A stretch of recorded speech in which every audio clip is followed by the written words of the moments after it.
start to enter into a new year. And I thank you for doing it today. In Jesus' precious name. Bringing the hot topics to you. Could we please be informed that there are no bad children, it's just bad parents. That is the reason that children it's only bad parents. Bad parents. Working together. Well, amongst our transformation, I see transforming around clerical. With long life, health, and strength, man want. That's what you want now, right? Yes, because I'm looking forward for big things, as in Jamaica can say, big things are going on for 2024. Connecting the dots. I want to encourage the one man to continue with his one-man men. Yes, exactly. Because it's the benefit of the country. What did he do for Carriacou? All these things that you say, whenever they make statements, the recording is there. You know, we in the media, we have it. Working together. Yes, so I want to grade him pursuant to senior Cambridge, so to speak. I want to give him A+. Speak out unfiltered. It's always an opportunity that I look forward to when we can discuss and look at the issues that affect us together as a people. So, the budget was really a good budget. The government is doing a whole lot. They're doing for the people. They open the eyes of the people. This budget is the best budget I heard since after the revolution. I never heard a budget good like that, and it's for the people. A people's budget, you call that. I am very pleased with this government. Speak out unfiltered. The opinions and ideologies expressed on this program, Speak Out Unfiltered, it's the views of its rightful owners and not of Vibes FM 101.3. Speak Out Unfiltered. Every Thursday from 10 a.m. to 2 p.m. Unfiltered. And I mean it.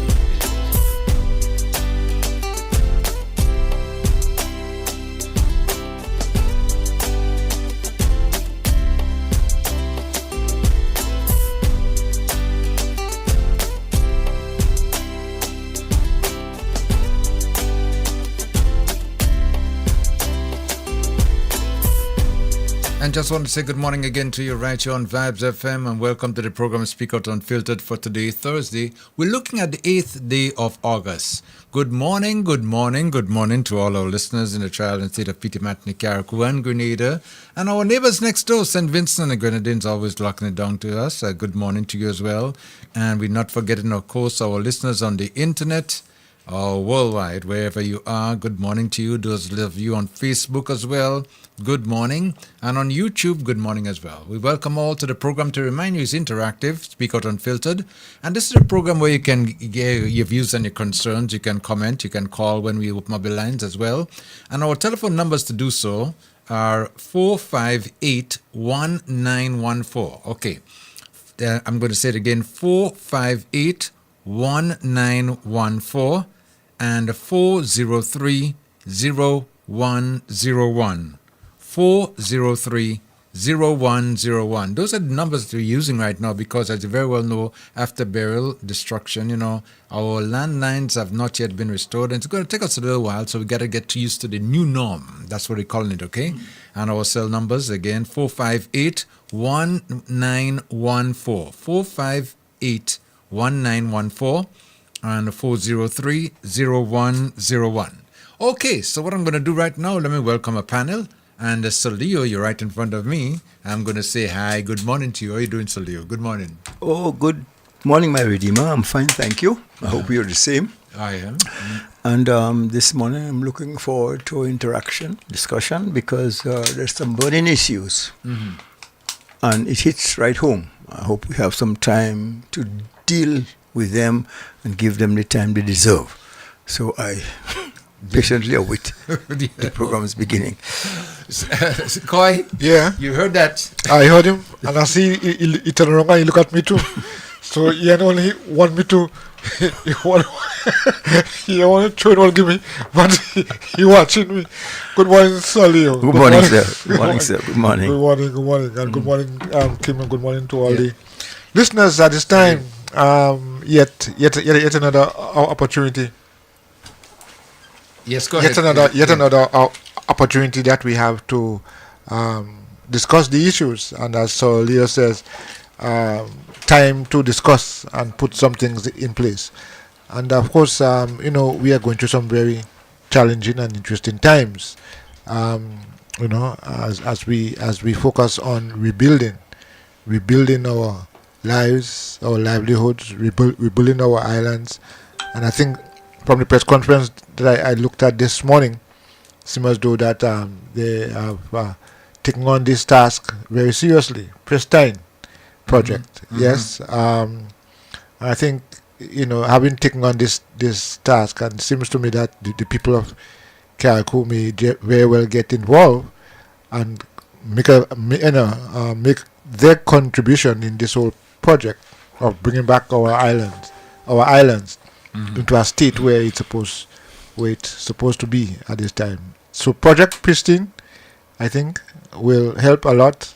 It also helps to bring out workers because it's cleaning up this entire place. And I think it's going to be a good exercise, a good experience, and I do look forward to that and the development of these islands, generally speaking. Well, you just spoke about Project Pristine, and we just been listening just before we start our program, to some of the comments and what the project is all about, And what they are saying to us too, there is different gangs, in different communities, that are doing the cleanup, and there is the residents cleaning up our own yard. Yes. So it makes a difference when we get involved in the process, right, Salia? Yes, sir. Yeah, definitely. Yeah. Yeah, because after all, it's our country and it's our disaster. We got first and foremost. Yes. So whatever help we'll be getting externally, and I must tell you that the assistance and help was overwhelming. We couldn't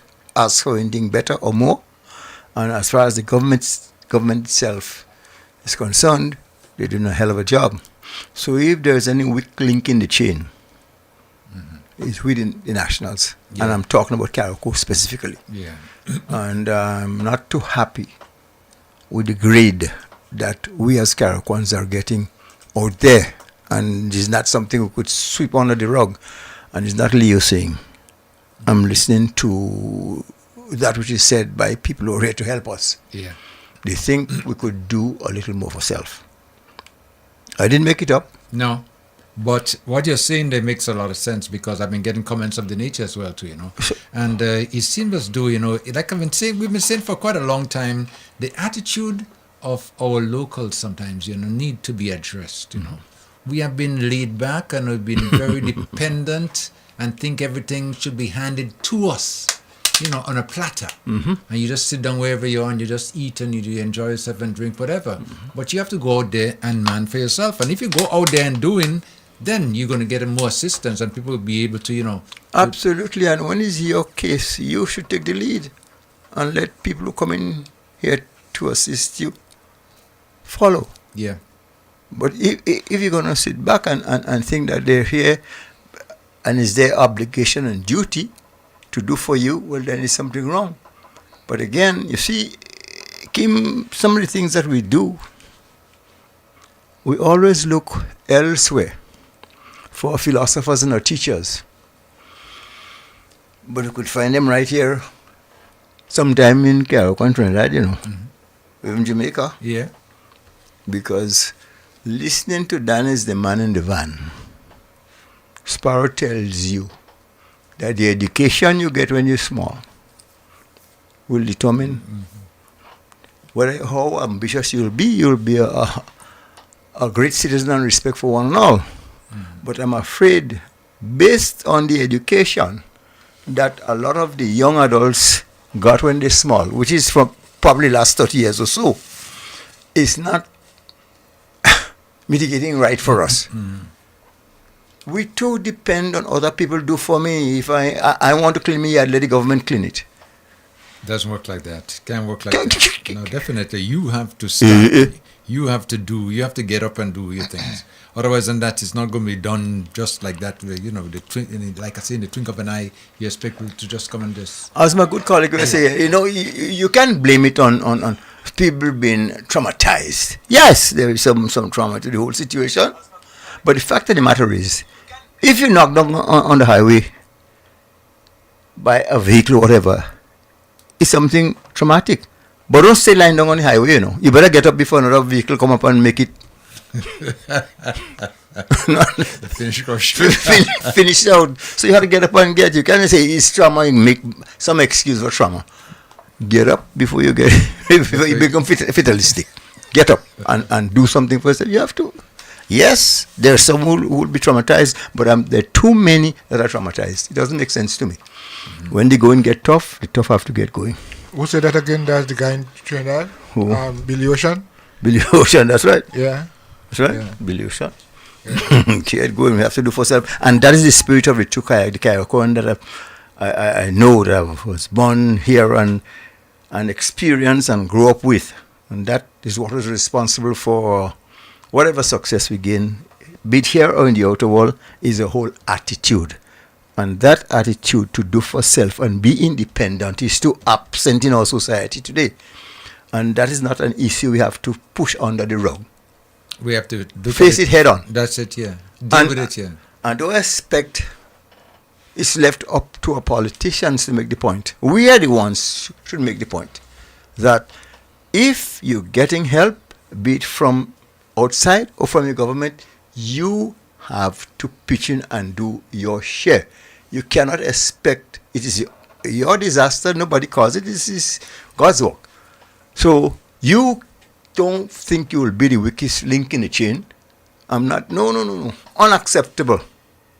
So, boy, otherwise, look out for another burial, and the next time you won't get that much help, you know, because the experience we had the last time, it wasn't encouraging, and going back there again. Yeah. And you never know. Right, yeah. So we need to change our attitude, in general. You know, this is what's been happening, you know. And with this project Pristine now, I think it's going to put a little bit more into the minds of people that you have to get up and do.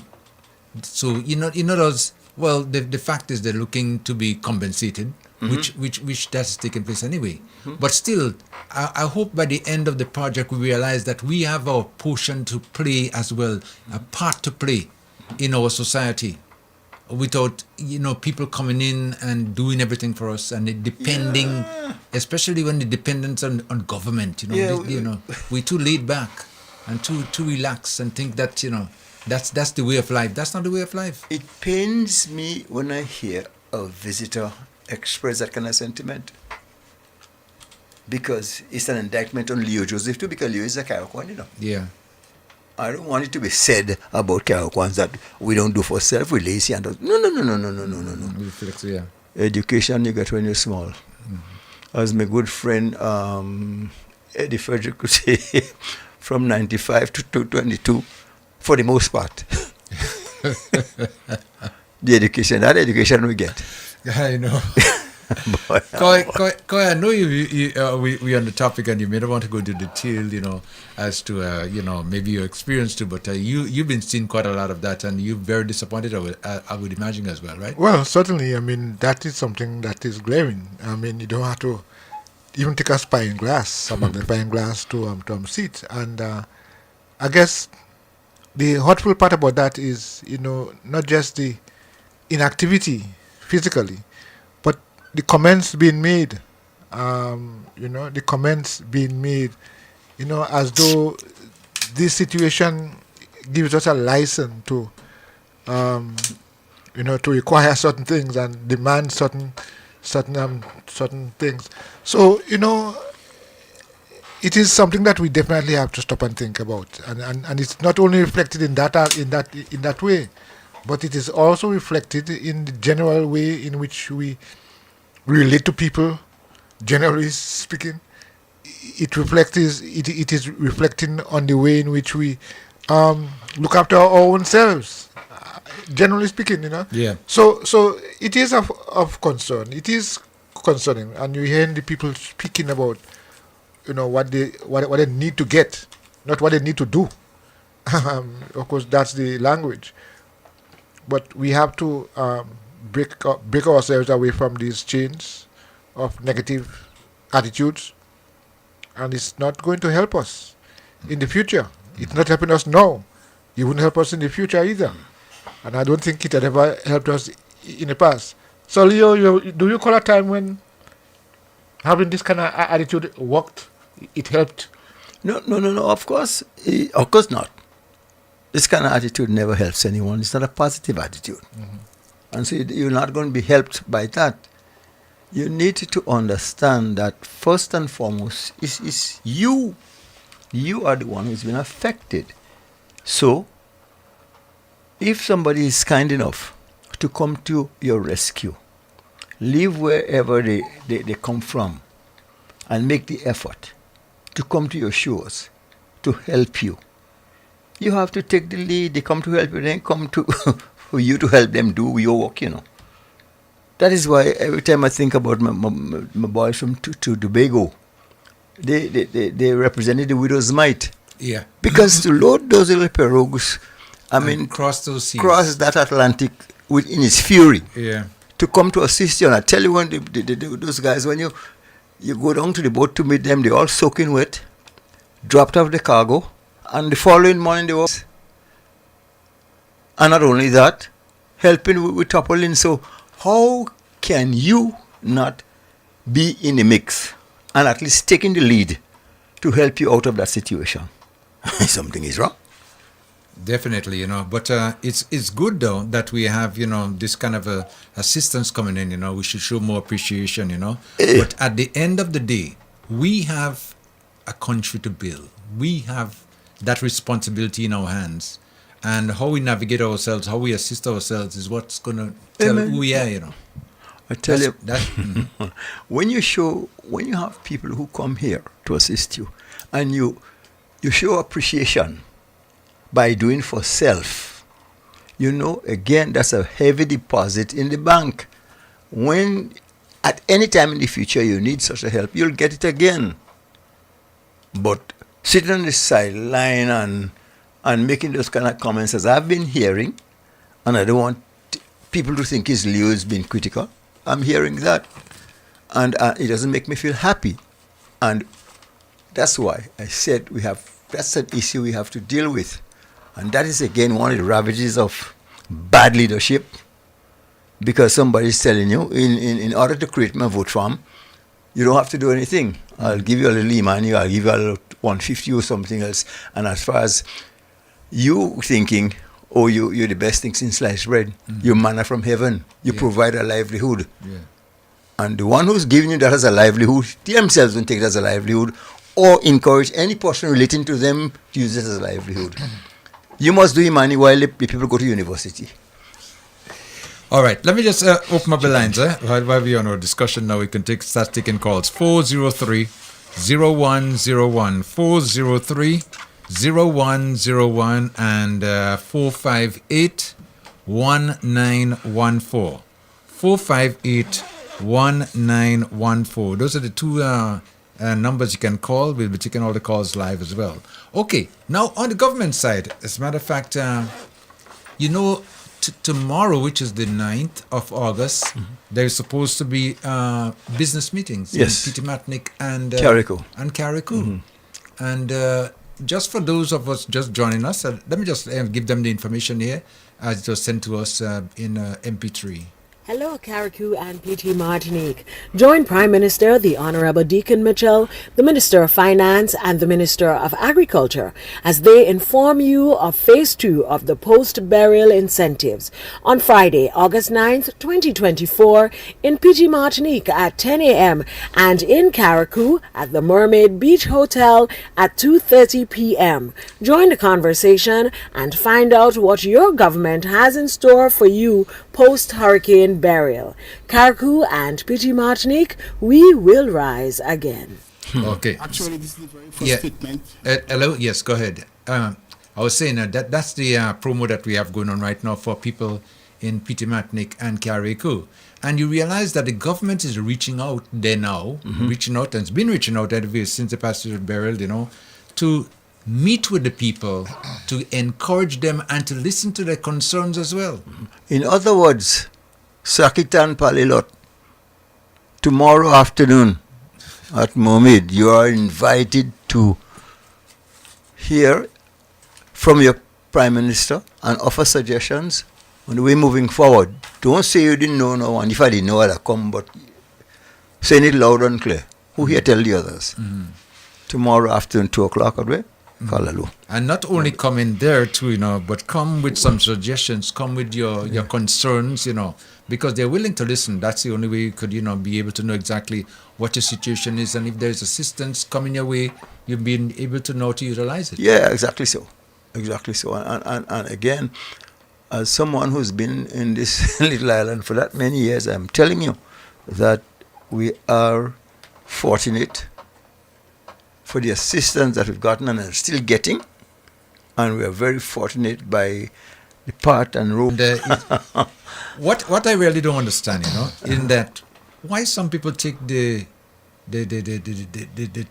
timing of what they're doing now. Yeah. You have a country to build. You've been devastated by a hurricane, and you expect to just exit and come back and meet everything nice and dandy like it was. For the education I've been getting for a very long time, somebody could do it for me. Somebody could do it for me. I had to do it for myself. I'll come back when you finish. You see, so the easy way out. So that's part of the world. It doesn't make much sense to me, Some of my friends are calling me buying grenade. I can't take on Carriacou right now. Yeah, but when you come back, expect to find everything. Learn to appreciate the act of getting something. Is there the difficulty in getting it and so on and so forth? Then you'll put more love and care and concern about what you're doing. Well, this is what we need to do, and we need, like I say, attitude needs to be changed, and we need to sometimes, get a little bit more concerned about what's happening around us. Is so important for us to get involved, but we sometimes sit back and laid back, and it's something that sickens me every time I think about it. Because that's why we have to start talking about it and continue pounding it, because again, this what we're experiencing now is not something that started last night. It's not something started last night. That education been thrown out here in Carriacou and Grenada for the last 30 years. And it's well ingrained. It's well in everybody's DNA. They have that. That's how we should live. Somebody else must do something for me. Yeah. So I don't have to do it for myself. All I have to do is sit down and wait for me 250 so I could vote when election time come. I was having a conversation a couple of days ago, with someone, who was talking about the same thing that you're speaking about now, and they were saying they couldn't understand the nature, the attitude of people around this time, because in their growing up, it was entirely different. And they were saying to me, well, we have to make changes. And my response, I said, listen, someone who grew up, say, up to age 30, at this time, trying to get them to make a change, turn around change, and not that easy. It's pulling teeth. Yes. I'm telling you, it's pulling teeth again, because it's not all we know, and that's the way it should be. So you're going to take another few decades to get it out of us. By the time, all the same, that time we will and grand ready to dead. So it's a real task, but again, the fact that it's there and facing us, that doesn't mean we have to put it under the rug. We have to talk about it. Unless somebody, at least not too many, but some will listen and some will hear. And hopefully there's going to be some semblance of change, or at least some attempt to change. And speaking about that, and assistance we've been getting, I've gotten so many calls over the past weeks, of different organizations out in the diaspora, and individuals too, that are making contributions single-handed to just make sure that they have they do something for Carriacou, because they're concerned about Carriacou. Carriacou is where they're from. That's it. Carriacou is where the heart is. No matter what they tell you, Some of them, some of us, I would say, because I don't understand. I'm not ungrateful. North America has been good to me, but will I neglect this tranquility, this peacefulness, this everything about it natural and good in my old age? We do in America. We do in the Kenya. We have an option. Come and enjoy what is yours. 403-0101. That's the number again. Just put the phones up there. 403-0101 and 458-1914. 458-1914. All right. If you want to call and make a contribution to the program, you can do so. I think I'm going to just try to see if I could take a quick call there as we just open up the lines. Vibes FM, caller, you on. Caller, good morning. Good morning, gentlemen. Yes, good morning, sir. yes. I've not been to Carriacou since the disaster. But I have colleagues that went up there. And I was surprised to hear them saying that them kayaks are lazy. No, I don't think they all kayak, but the language will be spoken like that. And he said one of the things that was frustrating is that they asked the people in the shelter to return to wherever their home was and see what cleaning they could do. And they refused. He told me that his group went and they found a fridge. Nothing wrong with the fridge. But when they opened the fridge, it stinks the whole place. Why? All the meat that was in the fridge stayed and spoiled.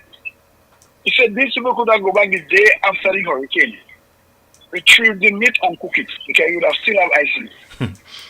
But they failed to go back and they just remain in the shelter to get whatever is possible for them.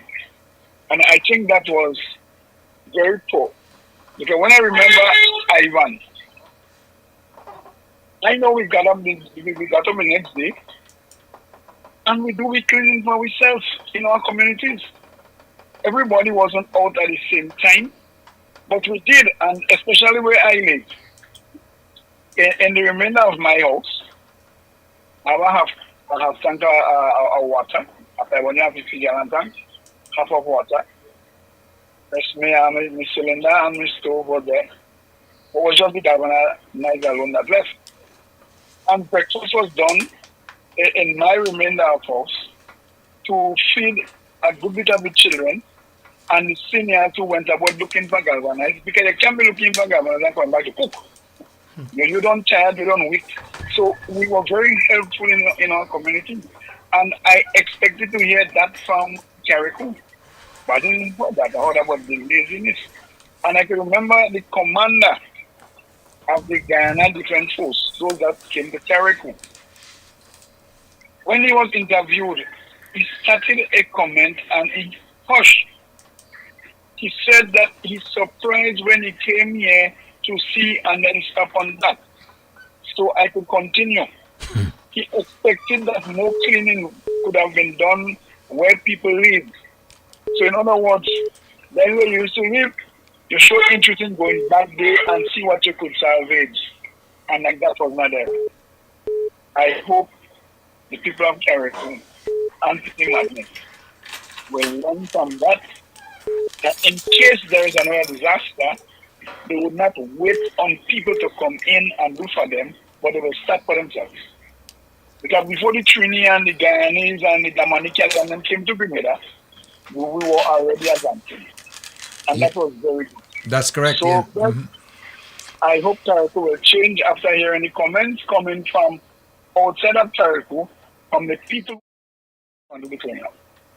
Thank you very much. Okay, thank you so much, Jay. Welcome. Okay, 443-0101-439-010, I'm so used to calling the landline numbers. The WhatsApp numbers again are 458-1914, 458-1914, and also 403-0101, 403-0101. Next caller, you on. Caller, come in. Good morning. Good morning, Kim. Good morning, Leo. Good morning, Milton. Good morning. I'm so happy that we are touching this topic this morning of the attitude and behavior of some individuals home. Last week I was in a conversation with someone, and this family, both sides of the family, contributed to Carriacou immensely and greatly and continue to do so. And the information I gathered was that the people are not appreciating the workers who took time out from their life, left their families in their various countries to come to Carriacou to help. Not even a thank you, a good morning, how you doing? We appreciate you being here to help us out. I'm not saying some are not doing it. Probably they are. But from what I gather, the majority are not doing it. This brought me to the question is, where is our gratitude? What does it take for us to appreciate the smallest thing? Oh my God, think about it. Someone is here to make you comfortable while they leave their family uncomfortable. Are you thinking about this? We need to stop thinking about our selfish pride or whatever is going on with us. Thing is, the Ministry of Clerical and Diplomatic Affairs have been asking persons to come out to work to help clear the debris and everything in the various villages that came about after the passing of Beryl. And I understood from someone who's working there, she said in the gang, it's probably about 2 men there, and the majority of them is women, and not even women in a certain age group, but kids that are in secondary school, like going into Form 5, working. And when she told me this, I was like, what? What's going on? Where the other picture said, they're sitting in the village, and this is what they're saying. Who gonna go? I ain't gonna work for that little bit of money. And that kind of got me thrown off. So I said to myself, if you're accustomed working for $100 a day, and they're now paying you, say, $60 a day, which is better, getting the $60 or not having anything and just sitting by the wayside doing nothing? At least that $60 is going to help to put some kind of money in your pocket or some kind of funds into your account so you could go on with your life instead of sitting down. And I'm saying to myself, really, this is the mindset that our people has? Or I'm not going to work for that kind of money. Who's going to work for that kind of money? So in other words, you are saying to the outer world and everybody else that is helping to get things to provide for you that I don't care. I don't want to work for that money. So otherwise you're telling people, listen, you could do whatever you want. I don't care, but I'm not going to work. You sending a very bad and negative message to the outer world when you do this. Whether it's $50 you're being paid, go out and clean up the place. The country needs to get back on its feet. And when you have this kind of mentality, as Leo said earlier on, there must remember there are going to be many more barrels coming. Hurricanes, we experience hurricanes every year. And now the hurricanes period has moved all the way to December. We don't know what else might happen to us. God forbid, and I pray nothing will happen. But every year is going to be a hurricane. So if another one like Beryl, or even worse than Beryl, God forbid, comes about, you think these people are going to come to help you after they receive such treatment from you? Listen, we need to put aside all this political nonsense, because when a hurricane strikes, he don't strike at one party or one color or one person's doorstep. It strikes on everybody's doorstep. Everyone will be in it. Everyone will feel the pain. These people are not dumb. Some might be well educated. Some have, let's say, book sense, common sense, and road sense. So they know exactly what they're doing. So if they want to be wicked to themselves, whatever they receive, they're begging for that. We need to stop. We need to be appreciative. We need to show gratitude. And we need to get up on our loins and do what is asked to do. We have to get back to some kind of normalcy. It's unfair. It's unfair for people who put it in their time, their money, their effort, their families being left alone to help you. And this is the kind of thing you're saying, and this is the kind of attitude. So, as you said, we need to continue to speak about this. We need to continue to talk about it. It's not right, and it's better for it to be known out there than to be pushed under the rug or cover, because we love to cover things too much. We have to talk about it. And a lot of people might not be happy with it and might get offended, but hear what? The truth hurts. Yeah, and if that's what it takes, so much, so let it be. Yep. We have to continue to speak about the ills. We have to continue to speak about the wrong. We have to continue to speak of the nasty attitude portrayed by our people. It is not necessary. And it is not going to take us anywhere that will give us a stain and give us a bad name. And Peter must not pay for Paul. So the Pauls need to do the action right, or the Peters must speak up. So that's all I want to say. And again, I know it's going to be Carnival in Grenada, and we have our own Sasha Lal, some Carrico representing us tonight in the Queen Show, and we have a couple other people taking part. So I want to wish them all the best, and I know it will be good if we get that crown in Carrico for the Queen, and also Shonda is taking part in the Calypso, and a few others. So at least one crown will do us good. That will help to boost the spirit of what Beryl has dampened. Yeah. So have a good one, a blessed week to everybody. Okay, well, thank you so much for your contribution. Thank you. Thank you. And remind our listeners again, the telephone numbers to do so are 403-0101, 403-0101, and 458-1914. You can also call on 458-1914. Leo. So Leo, yes, you said something a while ago, but before I go back on what you were saying there and what this caller was reiterating there, let me just take a call there and say, Vibes FM, welcome to the program. Caller, come in. You on? Caller? Okay. Okay, the caller, we lost the caller. They're going to call back. We know that there. But the education you get when you're small. Spirit tell us that you will grow up with true ambition and respect for one another. That's it. So the education we got for the I can't remember from 1995 to 2000 for the most part. Yes. That is what we're reaping now is not the fruits of our labor, Yeah. We're reaping the fruits from that labor. The way you put things sometimes, I just speak with that. But you're correct. Not the fruits of your labor is, it's the other way. But the thing about it, is that what has transpired over this time, and as this caller is saying there, and to the attitude of people right now, in that, how do you change them? How do you change them? How do you go about that? It seems as though it's going to be like a revolution. Let me take a call before you say anything else there. Vibes FM, not line and caller, but caller, you on? Sir caller, come in. A pleasant good morning to you, Mr. Kim. Yes, good morning, yes.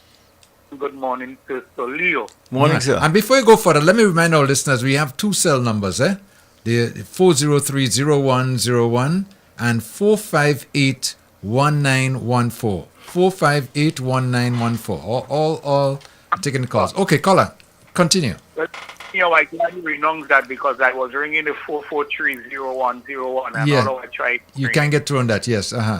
Yes, go ahead. Good morning, Solio. Morning, sir. How are you? Morning, Mr. Carl. Good morning to you, my friend. Hello? Yes, good morning to you. Yes. Welcome to the three professors. I think by now you all should know who is speaking. Yeah, okay. And Mr. Leo, yes, sir. I send greetings to you and thank you to Mr. Kim. I don't know if he happened to speak to you and tell you. Right? Okay. Yes, he did. Always welcome. Yes, always well.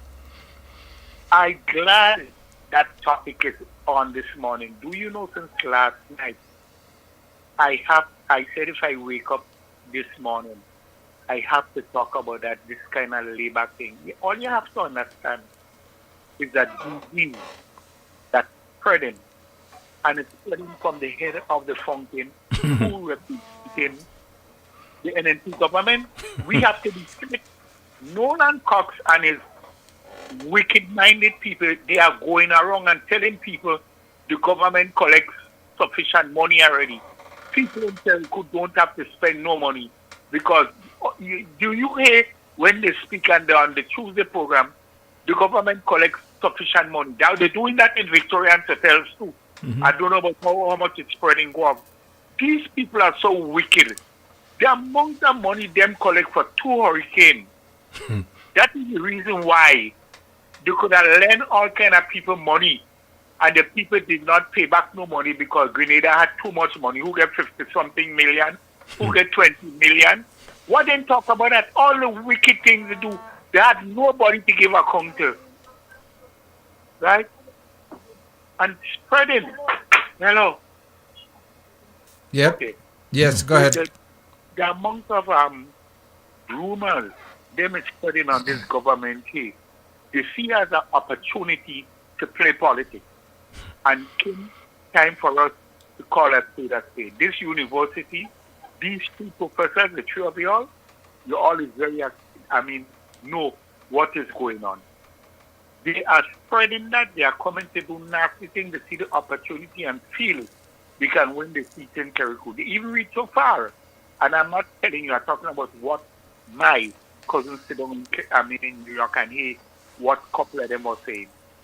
They get messages to call back the people and tell them, don't work, don't pay for this if they didn't pay any of this, and they don't work because the government gets hundreds of millions to secure Keriku. All you have to understand what's going on here, This hotel go up and do action here, I know, That is what they are doing. They are playing politics to see if they could get a 2-seat in hotel and see if they could secure Morris. She got on a radio 2 weeks ago and saying people calling her and tell her that they're saying that if they vote, if they go into NNP meeting, they won't be able to get no work in the bush and all that. The lowest level working or trying to be sympathetic now after she makes she lie and talking about the how do they call it when the government when you have loyalty to our government, they have a thing that I say, I just forget what is it in that they in the office and she's the one that doing that. You could come to office in Grenada that Keith and them didn't put their people in when them was in power. You name it. It's just wicked, but God going to see them. The other one is Kate Lewis. Saying the same thing. The government collect how much money. People have to call her and put her in she place. Somebody always call her and tell her that. All time call her and tell her that. That woman have no standard. She's an animal. She's a beast. And all what they're doing is spreading rumors. Thanks for you, Solio. Thanks for you, Brother Kim. Thanks for you, Mr. Cole, that you can assist the people. But you have to understand, this is actually 25 or 30 years that they did with a group of people. I don't know what doctor. They come worse than glaucoma. They have no cure for glaucoma. Yeah. Them got glaucoma. Okay. They are worse than diabetes. Okay. Always telling something. The people not they don't be like yes. They come and then is paying people money. It's a leg. That is do this and telling the president don't work. I mean, the lady before you are good husband. If you are costing I'll come $120, you know the scene. All of which I did that. And you get a little $67. Walk around, that could help you like you're helping. But going on until we could do labor, the government had to do this, and the government had to do that. But Keriku and taking Matic and Grenada have to understand. This whole thing that comes from the government is doing it. That's what they're trying to do, Yeah. The only thing that I say, I'm not doing a joke, and I say, I laugh about phone. In the revolution, you don't see any storm come to Grenada. You got any storm coming and that is that? Could you call? Huh? Oh. All right. Okay. Caller, thank you so much for your contribution. Okay. One last statement. Uh-huh. The hurricane that started in St. Vincent and come to Grenada. What he was saying, that they like the revolution because when it leaves St. Vincent and coming to Grenada and the eye approaches, then soldiers that shoot it in the eye. So you want to come to Grenada. Thank you. Okay. Okay. Oh, a little bit of humor there. It's not a bad idea at all. Okay, let me try to take another call. And reminding our listeners that we have two lines, 458-1914 and 403-010. Caller, you on? Caller, come in. Oh, hi, good morning. Yes, morning. Mr. Joseph, Mr. Coy. Good morning. You know, Good morning. I've detoured everything that all the callers have said, but my gripe was a young man was, the desalination water in Hillsborough there. I go to collect my water every day for bathing, for washing, for doing all sorts of stuff. And this young man, while the people are standing there and say, Oh my God, they should do something better than that. Look how hard I had to press. I got so annoyed. I said, excuse me. I said, a little damn ungrateful. I said, these people come from foreign here. Look, I said, I'm over 80. I mean, that's... And I can press wrong with all the young people. That's the comment. And you know what the mother said? Oh, no answer. Nobody to answer. As though I would have cared if he answered me. Oh, goodness. I don't understand how people, but I really had a gripe about that. The people were standing there. Oh, I had to do something better than that. Look how hard I had to press. Boy, to get the water. I can't believe it. Boy, boy. I can't believe a comment like that. People. No, I can't. I can't get over that one. No. They're too damn ungrateful. Yeah. Anyway, thanks for the program, and I'll continue listening. Okay. Have a blessed day. Okay. Thank you. Okay, you too. Okay. But comments about the water. That was me there. And I'm going to get back on a couple of comments there. We have all the lines. Let me see if I could take this call. Hello?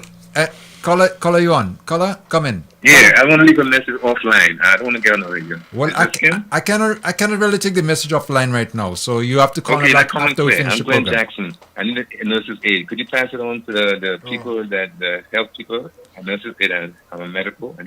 Okay, I'll try to do that. Okay. Okay. Yeah, coming. Okay. Yeah. Okay.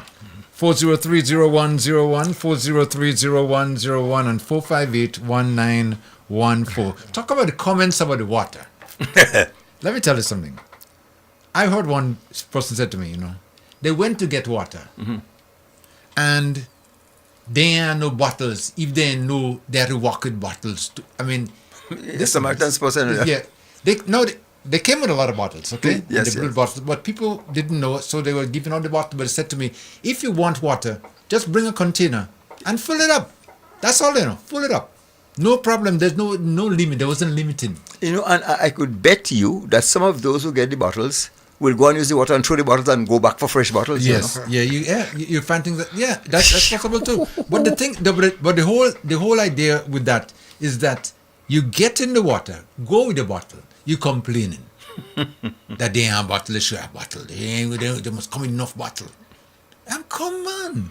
Imagine that. And as this caller just said that too, when you have to get the water, you have to press the thing on the top, to make sure that water comes through. Because they're not going to, just let it run that. Well, press the thing now. Well, you're not drying pan now. Just press it.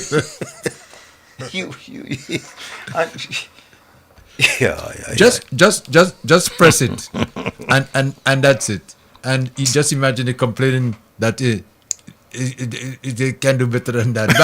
By FM, caller, come in. Caller, you on? I'm hardly hearing you. Could you hear me? Yeah, I'm hearing you now. Yes, go ahead. Okay.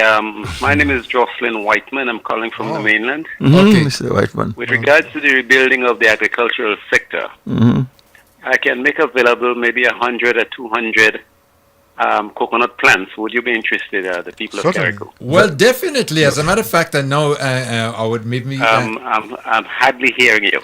Okay, I don't know what... maybe... are you hearing better now? Are you hearing a little bit better? No. I know you're there. Yes. I can hear you murmuring, but with regards to a conversation, okay, not clear at all. I don't know, but... maybe you should call me on 232-0994. Hold on a minute. Let me get the number. 232. I just thought with regards to the restructuring of the agricultural sector, everything is down. It's a good time to put in some coconut plants. You can have, as I say, a couple hundred. And you can have the regular coconut or grafted plants. Up to you. Grafted plants? Grafted plants are the shorter ones, aren't they? Yeah. Pardon? Grafted plants are the shorter ones? The grafted, the regular grafted, or the regular coconut they use for making oil and so forth. Well, some of it wouldn't hurt at all. Yeah. And we'll surely appreciate it. I'm saying you thank you, sister. What is actually happening, I'm not sure if the boat would take them. But that could be arranged. I have a lot of plants. I have thousands of plants. Yes, Mr. Whiteman, that could be arranged. Yes, we can arrange those things. If yourself or someone want to make the necessary arrangements, okay, I live at Manjulu. You're a lot clearer now. Yes. All right. Okay. Okay. So, well, we have a number for you. We'll contact you offline, and then we'll do what has to be done to get those coconut plants to Carriacou. Yes, I just thought it's a good time to really, Thank you. get some coconut plants, and depending on the sizes, I have different sizes. Okay. With regards to 3-4 years, they'll be bearing. Thank you, sir. Thank you. Not at all. My pleasure. Okay, good. I'll call you. Okay, fine. I look forward to hearing from you Yes, in the future. yes. Rest assured. Bye. Bye-bye. Okay, bye now. And you see that? That's again what we're speaking about, is that people are out there willing to help in whatever way, because everybody wouldn't be given the same kind of contribution. It doesn't make sense you'll be overloaded in one area. But everybody's trying to make a contribution in different areas, and all we have to do is capitalize on it. We just have to show some appreciation and get it and get going. Because he just mentioned 2 to 3 years. Would you think I want a couple of trees. Well, in 2-3 days I'll be by you. Yeah, again, it shows the spirit in which we have to engage each other. I mean, Mr. Whiteman understands very, very well. I mean, as a former government minister, as a former, remember during the campaign, he publicly said he had nothing to do with them guys. I mean, he stood up for principles. Yeah. And here again, we talking about us in Carriacou and PT Matic now having this challenge, and he's coming and saying, "Listen, I have this. I'm giving it freely," and again, that is what appreciation is. No, we're getting the coconut plants. Yes, I'll assure you, we're getting the coconut plants. And as you mentioned, the short grafted ones. That's the one I want. Yes, I can't claim too much now. Yes, no, but it's good. It's good. I commend that kind of spirit, that kind of attitude, that kind of, and if we could emulate those things and give freely, out of love, concern, and care, But talking about giving freely, again, which we realize that we're getting a lot of that, we cannot emphasize and thank the diaspora for the contribution that they're making and they've been making. I tell you what, this kind of the burial itself was a first of its kind, and the response is also a first of its kind. Mm-hmm. I never seen so much happen in such a short time. Now, but again, oh my goodness, our people, you always hear me saying, and that I got from an elder, ungrateful worse than thief. Hold up in, ungrateful worse than thief. Hold on, let me take a call first. We're going to come back on that there. Vibes FM, caller, come in. Caller, you on. All right, good morning. Yes, good morning. Mr. Kai.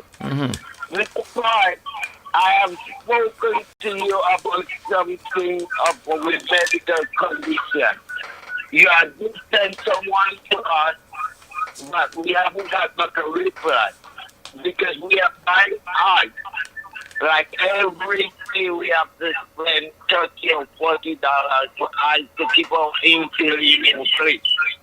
So if it's possible that you can find a way to help us. My house balance ticket 16 feet and rest up. So I'm in my house.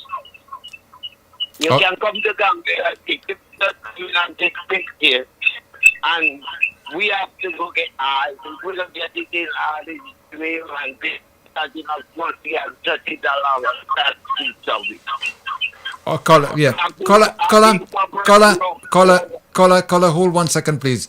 You seem to be speaking very close to the device that you're listening on, and we're not hearing you as clear because you seem to need some help, and we wouldn't mind giving some assistance. So if you just move away a little bit, if possible, and continue with the conversation. Oh, yes, come out by the radio, yes. It's going to make much sense, so we're going to be able to hear you a little clearer, and we'll be able to assist you because I believe you're asking for some assistance. Yeah. Yes. Right. That's better. Years ago, I was at the hospital. They was going to send me to Grenada because of my medical condition. Right. But I have a grandchild. I have a daughter which is pregnant, and my wife is a very sick lady.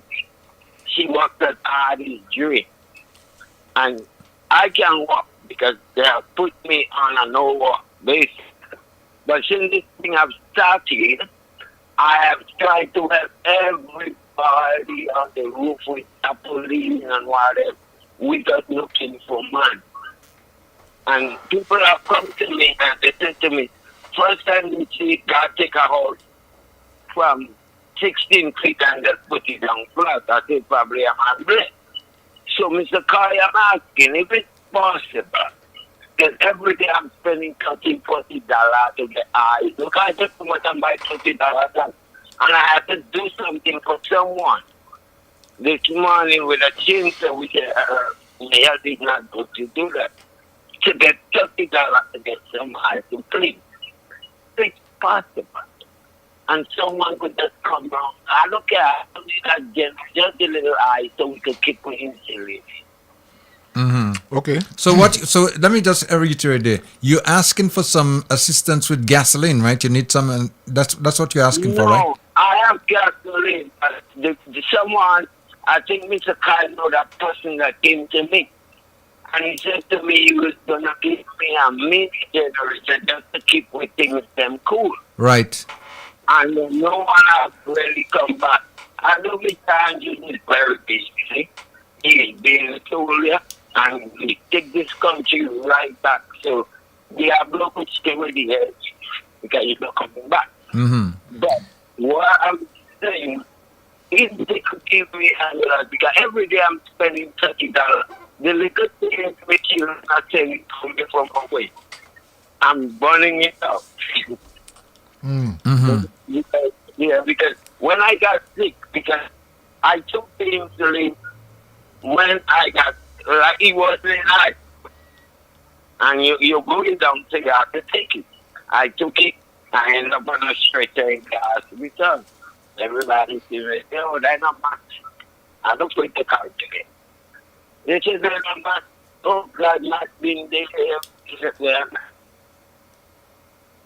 I don't hear it because my brain now, because insulin is the thing. If you don't get it right, it could trip you up. Yeah.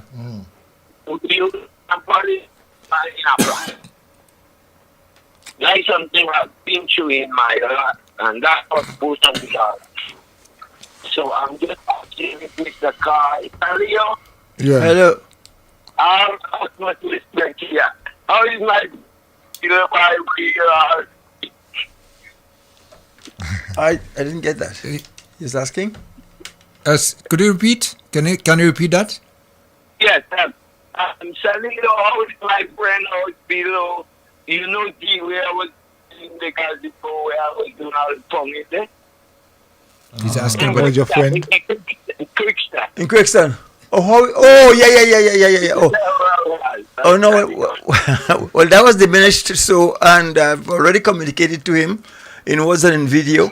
Yeah, he suffered a great loss, and unfortunately, but yes, he's out of it. At least we are blind. Yes. As Kim said, he just takes time. And there is one more little thing I want to say before I get off this phone. The people that are going for the water, there is bottle there. When you empty the bottle, go back with your bottle. Yeah, again, that's all. You leave it in the bathroom and you want to come and take a new bottle. And they go out to come and pipe finger and bail. It's not no bottle. But you go home with full bottle yesterday.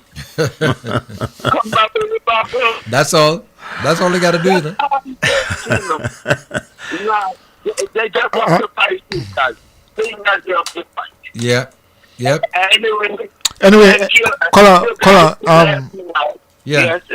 Before you leave, I will follow up with you.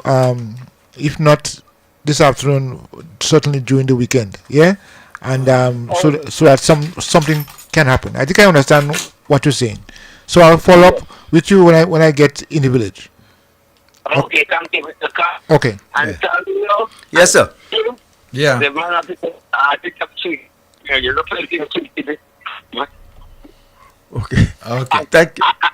I could still run. Yeah, I could still run. Okay. Okay. Anyway, Okay. nice listening to you guys. You guys are back on and people are happy. My mother is listening to me. She's 90 years old. Wow. Oh, God, thank you for her. 90 years. So Okay. when they just pick up this lady, they call her the 18 try to laugh. She's listening. Okay. All right. Well, caller, thank you so much. Thanks for your again. Okay, man. Thanks. Take care of yourself. Okay. All the best. Okay. Right. Okay. And the telephone numbers again: 403-0101, 403-0101, and 458-1914. 458-1914. Okay. Well, Carl, you have some work to do. We have to try Yeah. to. Yes, we have to reach out to him. Check with me as well too. Yes. We don't have no problem at all. Then. Okay. Okay. So that's okay. Now, Solio, before we got that call there, you make a statement then. It says, "Ungrateful is worse than thief." Yes. You know who?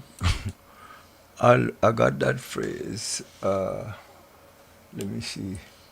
54 years ago. That statement by my near and dear brother-in-law Joseph Esprit. Joseph Esprit. Yeah. I remember Joseph Esprit. Captain and owner of Starlight. Yeah. He was a nice man. Very, very nice man. The best. So I was on board, heading for Canada. And he used to call me Code. He said, I read like red code. So he called me Code. He said, Code, you go in the States, you're going to... Let me tell you something. I don't know who paid your passage. I didn't pay it. But the first thing you do, the first little job you get, send back the passage. For whoever paid for you to go, send back the passage. That's the first money you work for. Second money you work for, buy a black suit. Don't buy no other suit. In case your friend dead before you. And he say, and remember all who help you. Remember them. Because ungrateful is a thing, wasn't thief. And that stayed with me. That was etched in my head. It never left. But gratitude, yes, that is money in the bank. Tell somebody thank you when they do something for you, man. You get more again. That's all. And it's free. You don't have to pay for it, for Christ's sake. Thank you and please. It's like sowing a seed. Yeah. Like sowing a seed and you're watching it blossom and grow. And Caller, you on. Caller, come in. Yes, good morning. Yeah, morning, yeah. And how are you? Oh, not bad at all. And you? Well, I'm not that bad too. I see them listening you clearly, man. First time I hear it so clear. Okay. Clear. Uh-huh. Now, I heard Ali was saying something there a while ago about the people that come in for the water and they have to squeeze or pump to get the water. Yes. Press. You have to press up. You have to press. They have to press. Yeah. Press on the top here and the water I'm comes. betting you, if they had to pay for the water, you didn't hear one song about they had to press. They wouldn't have said nothing because they paying for the water and they would have tried their best to get it how they could get it. Yeah. But you see free thing, man, we killing you for free thing. Are we getting it free and we complain? A little spring-loaded valve, is like for the system you press. Understand? Yeah, a little spring-loaded valve. Hurricane pass, and people come out from where they come out and come in and help you.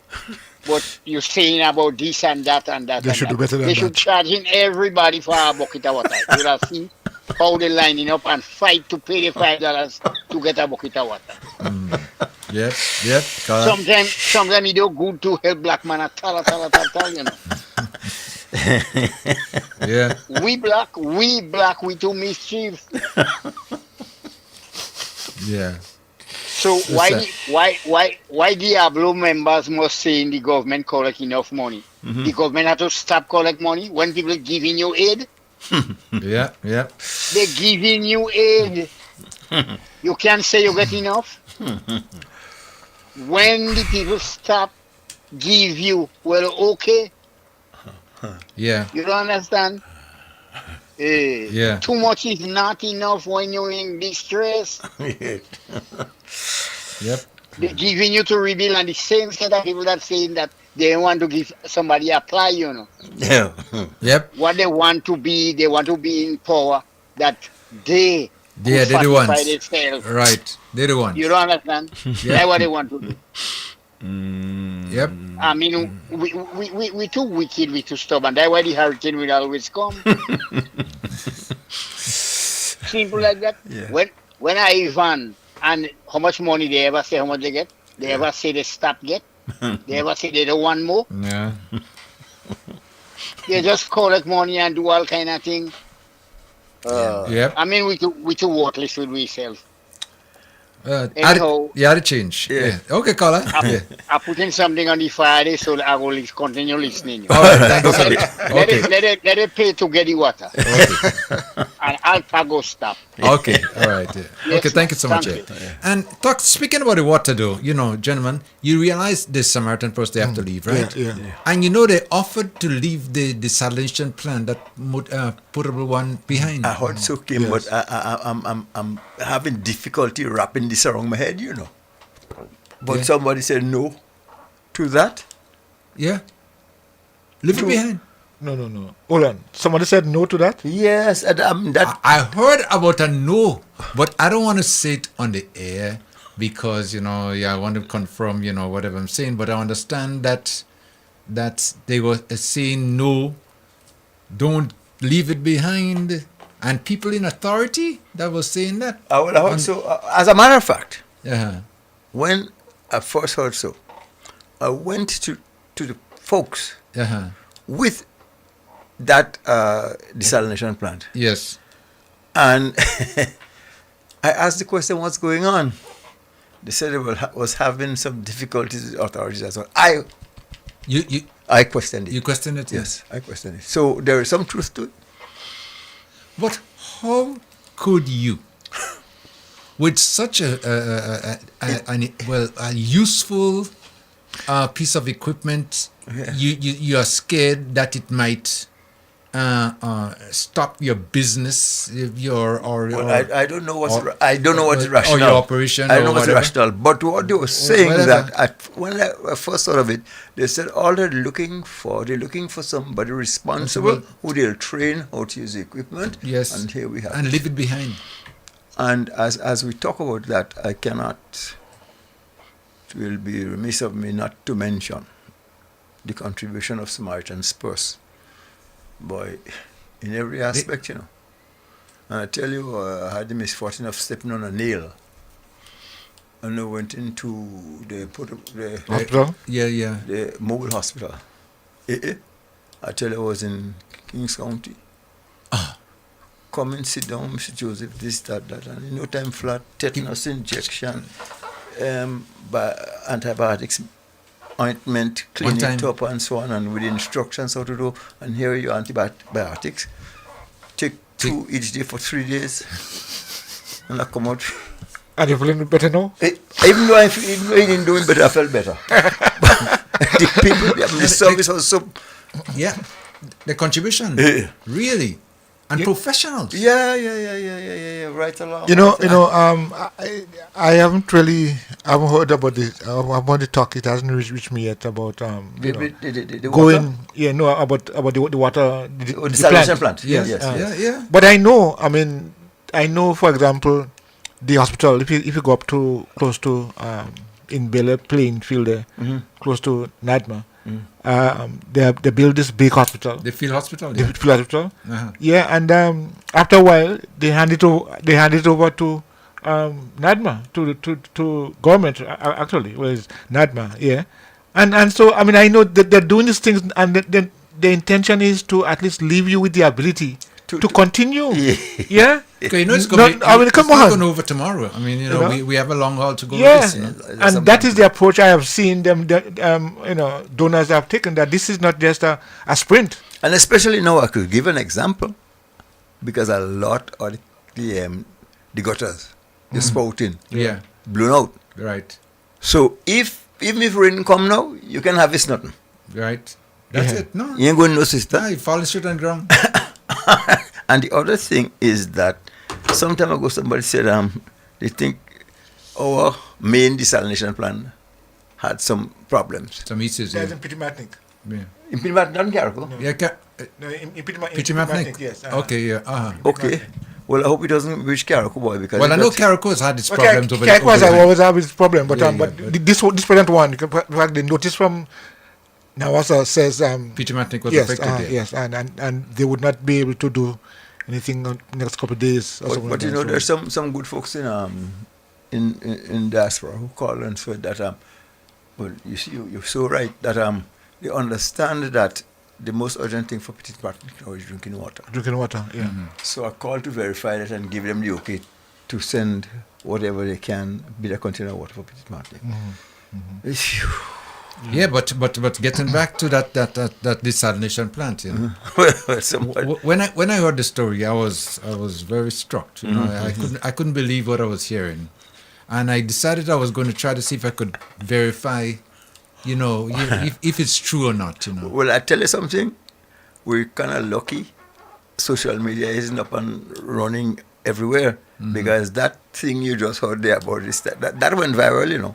In the absence of social media, it went viral. Oh, yeah. Was talking about this Samaritan Sports gesture that we turned down. Yes, it is not. But I think that I can understand how that could be turned away. My information, my understanding that those are things that we will need to have in our, as our assets. Well, as a matter of I fact, mean, we need to have that in our armory, as it were. I went down by the one on the Jupiter there to do a crash course, you know. You want to know how to operate it? Yeah. What's the process and what's happening and what happens this and this pump and that one, and the most expensive piece of equipment there is the filter. The filter, yeah. Yeah, because I mean it takes the salt, the salt and it has to transform it into. Too much of the water that is sending back to the sea has more salt content than usual. Right. Because the journal thing and what I say is just merely salt is sending back in the water.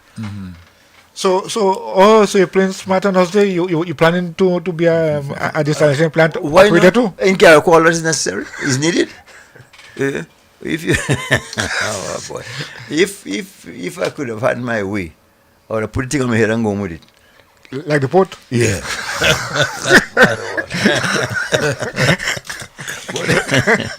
But if Beryl think he will take me man off the port, I have news for it.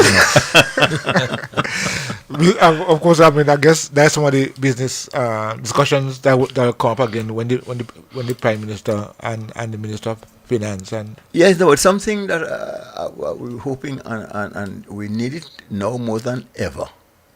We need a body of persons in Carriacou to make some decisions as to the building back of Hillsborough. Yeah, we need that badly. We should not tolerate any of the shacks being rebuilt.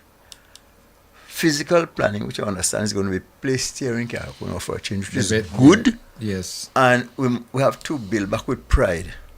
Oh God, this is 2024. This is 2024. It's on 1924. We have to build back and raise the standards a little bit. Yeah.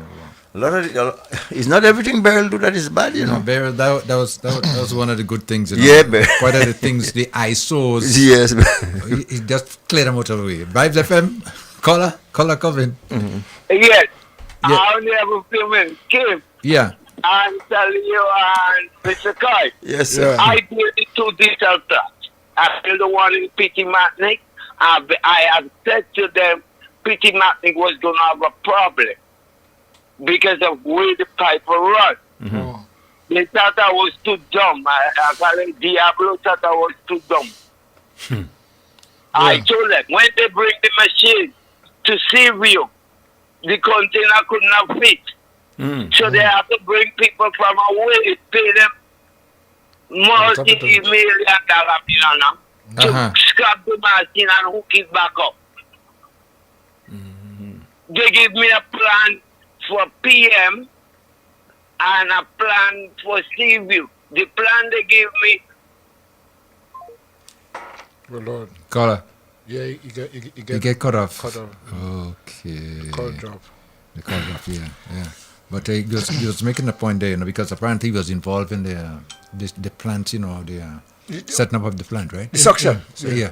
That's in Peter Martinique. And both Peter Martinique and Carriacou, we had some problems in Carriacou too. Yeah, we did, yeah. But that was corrected. And they worked on it for a while until, But getting back to the plant, which is so important, the Samaritan Trust is supposed to be leaving sometime this week. I think they left. They left. I think they left. What happened to the plant?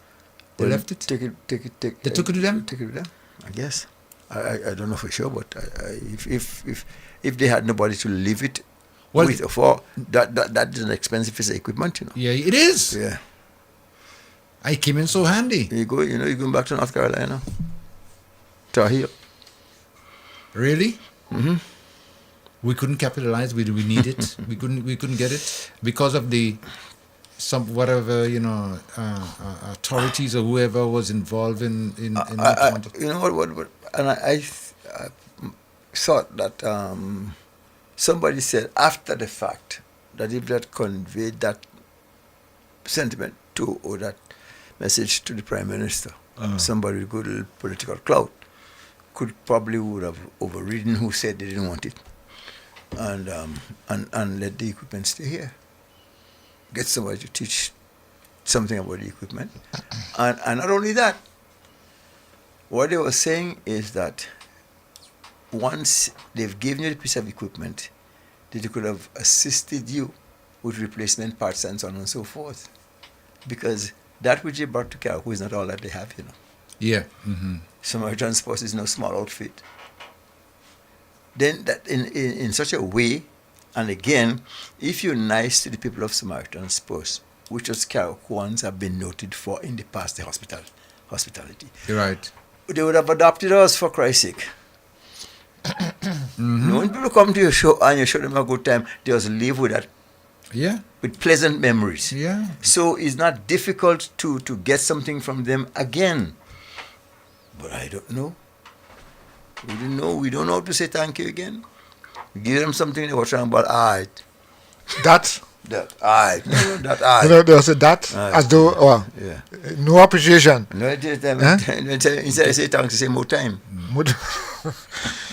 But I think it's one of the things that we definitely have to not only know, give it attention, but going forward. Because if we allow this kind of attitude to filter through and to be the norm, yeah. Yes, in our time when we growing up, there were some who just didn't care anything like that and so on. But that was not the norm. No. But they were the exception. No, yes, that was the rule. But right, yeah. Now it's like the more disrespectful you can be, the stronger you feel. The more you could resist things and to tell people things and say things. The late Colonel Cully said it best. Said it best. I told you so before. Mm-hmm. When he was being interviewed, and some journalist from the University of New York was asking the question, why it is that, when we were growing up, your parents or an elder in the community had full control.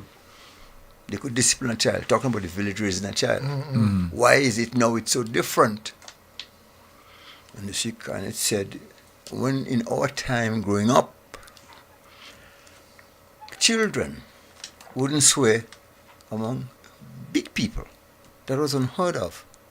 But now, all little children using all kind of full letter in your presence.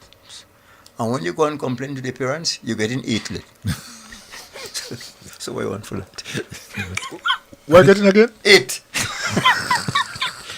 But 4, you start double 4. Yeah, the child give 4 when you go and complain to the parents. Yeah. You're getting 8. So you see the reason. It is a chaotic situation. Mm-hmm. It's a chaotic situation, and we're talking about it here now. We've seen it. We've seen the fruits of that. And if we allow it to fester deeper, fester deeper, and without putting control on it, I tell you. Well, that's why you see we could no longer be silent about our situation. It's not affecting us. We've been affected, and we have to turn things around some way or another. Yeah, You got to speak out, eh? You speak out, yes. No, you got to speak out. If otherwise you're fooling yourself. Yeah. You're fooling nobody. And we must not leave it up to the politicians to be critical of us. We have to do our own soul searching. Yeah. Because it's not always, the best thing for a politician to call it as it is. Well, yeah, you're right about that, But speaking about the attitude again of some of the folks on the other side, making the comment about don't give no any more assistance because we have enough. Yeah, well and telephone man, they said the telephone man saying, all of the work for that, make sure they pay all the enough. Yes. And you're the government, you ain't paying, Uh-huh. You're the government, instead you pay money so that you get to pay people properly, you tell them not to work for that. So irresponsible. And leave it to the chairwoman too. Somebody need to call this lady and say, Afro out of style.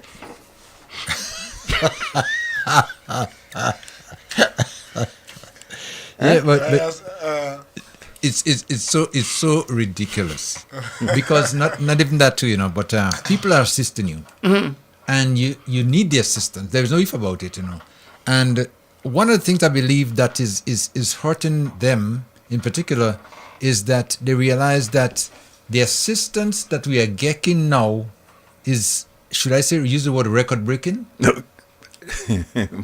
Far from that, more than that. More than that. And now they are nervous now that what the result of the assistance going to do, they won't be able to deal with it. So you're trying to say, no, hey, what, don't give them no more money. Don't give them more, they have enough. Let them work with that. What they're doing this, what they're doing that for, And when the thing was made about temporary shelter, that's, they shouldn't give them that, whatever. Why they doing that? We seem to forget. Yesterday, Beryl passed, Beryl just passed. This morning, what was yesterday? Are you sleep yet? Right. So this morning. And so, but you expect now that things could happen, like you have a magical one, like Genie. You remember Genie? Whoosh! Yes. House bill. Whoosh!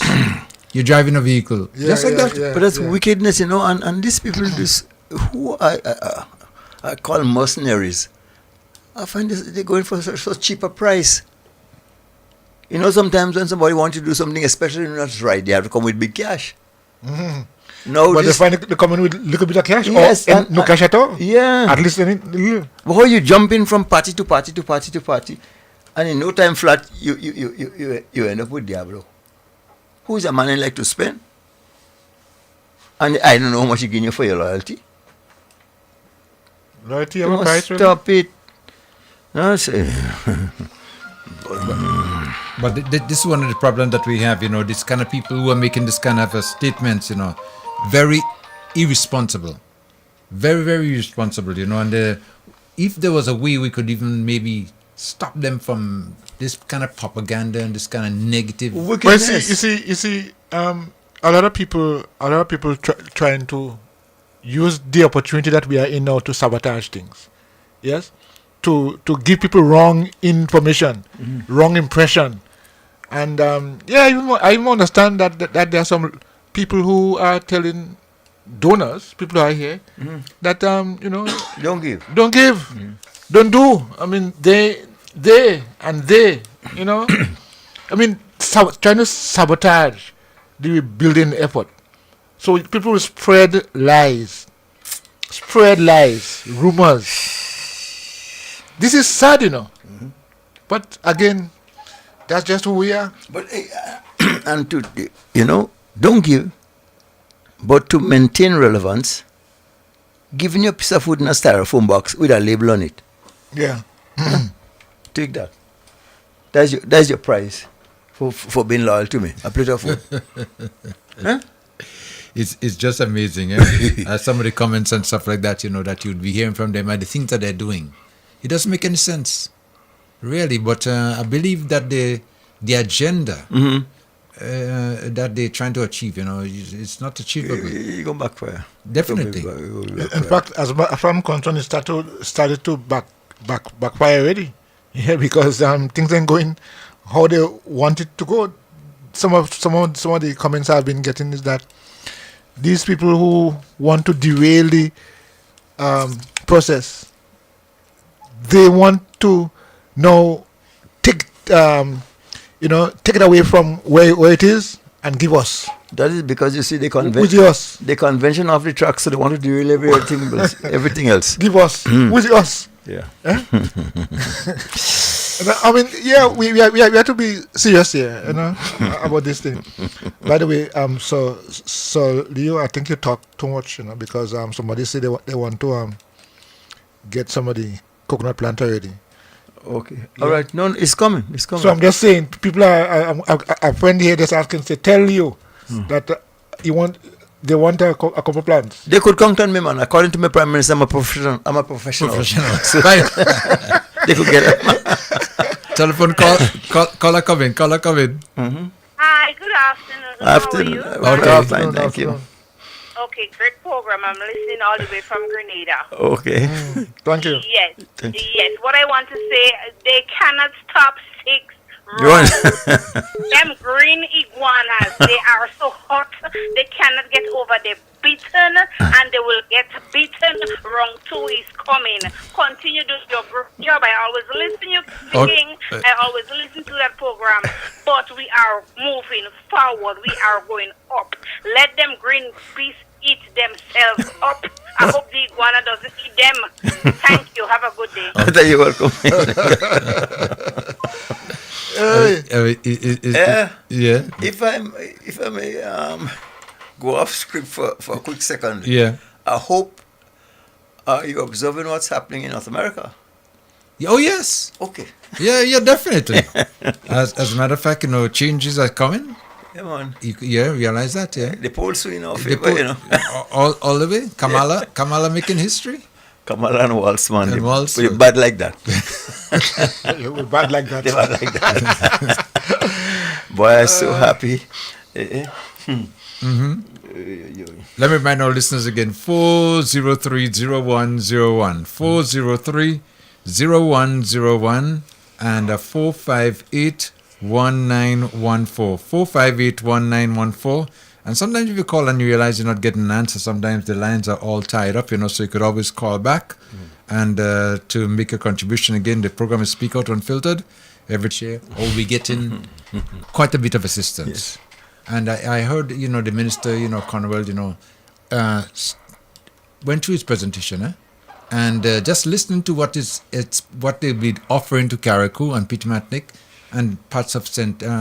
Mark's and St. Patrick's and everything like that there, is very, very good. You see, it's not that Carriacou and Pitmatnik in times gone by won't get in the fair share, What was meant for us never reached us.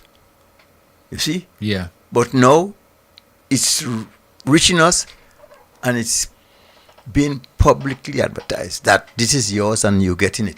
So we don't have to monkey around the place and say, well, we don't know what that is and it's government business and it's not your business. You should know about it. Transparency. Yeah, accountability. Accountability. And this is one of the things now that how are we doing it? Yeah, because now it's like known. Yeah. It's no secret out there now what they are doing. Yeah. And this is one of the reasons why people are liking it more than anything else, because of the fact that they are getting the assistance and it's been talked about. Okay. Yes.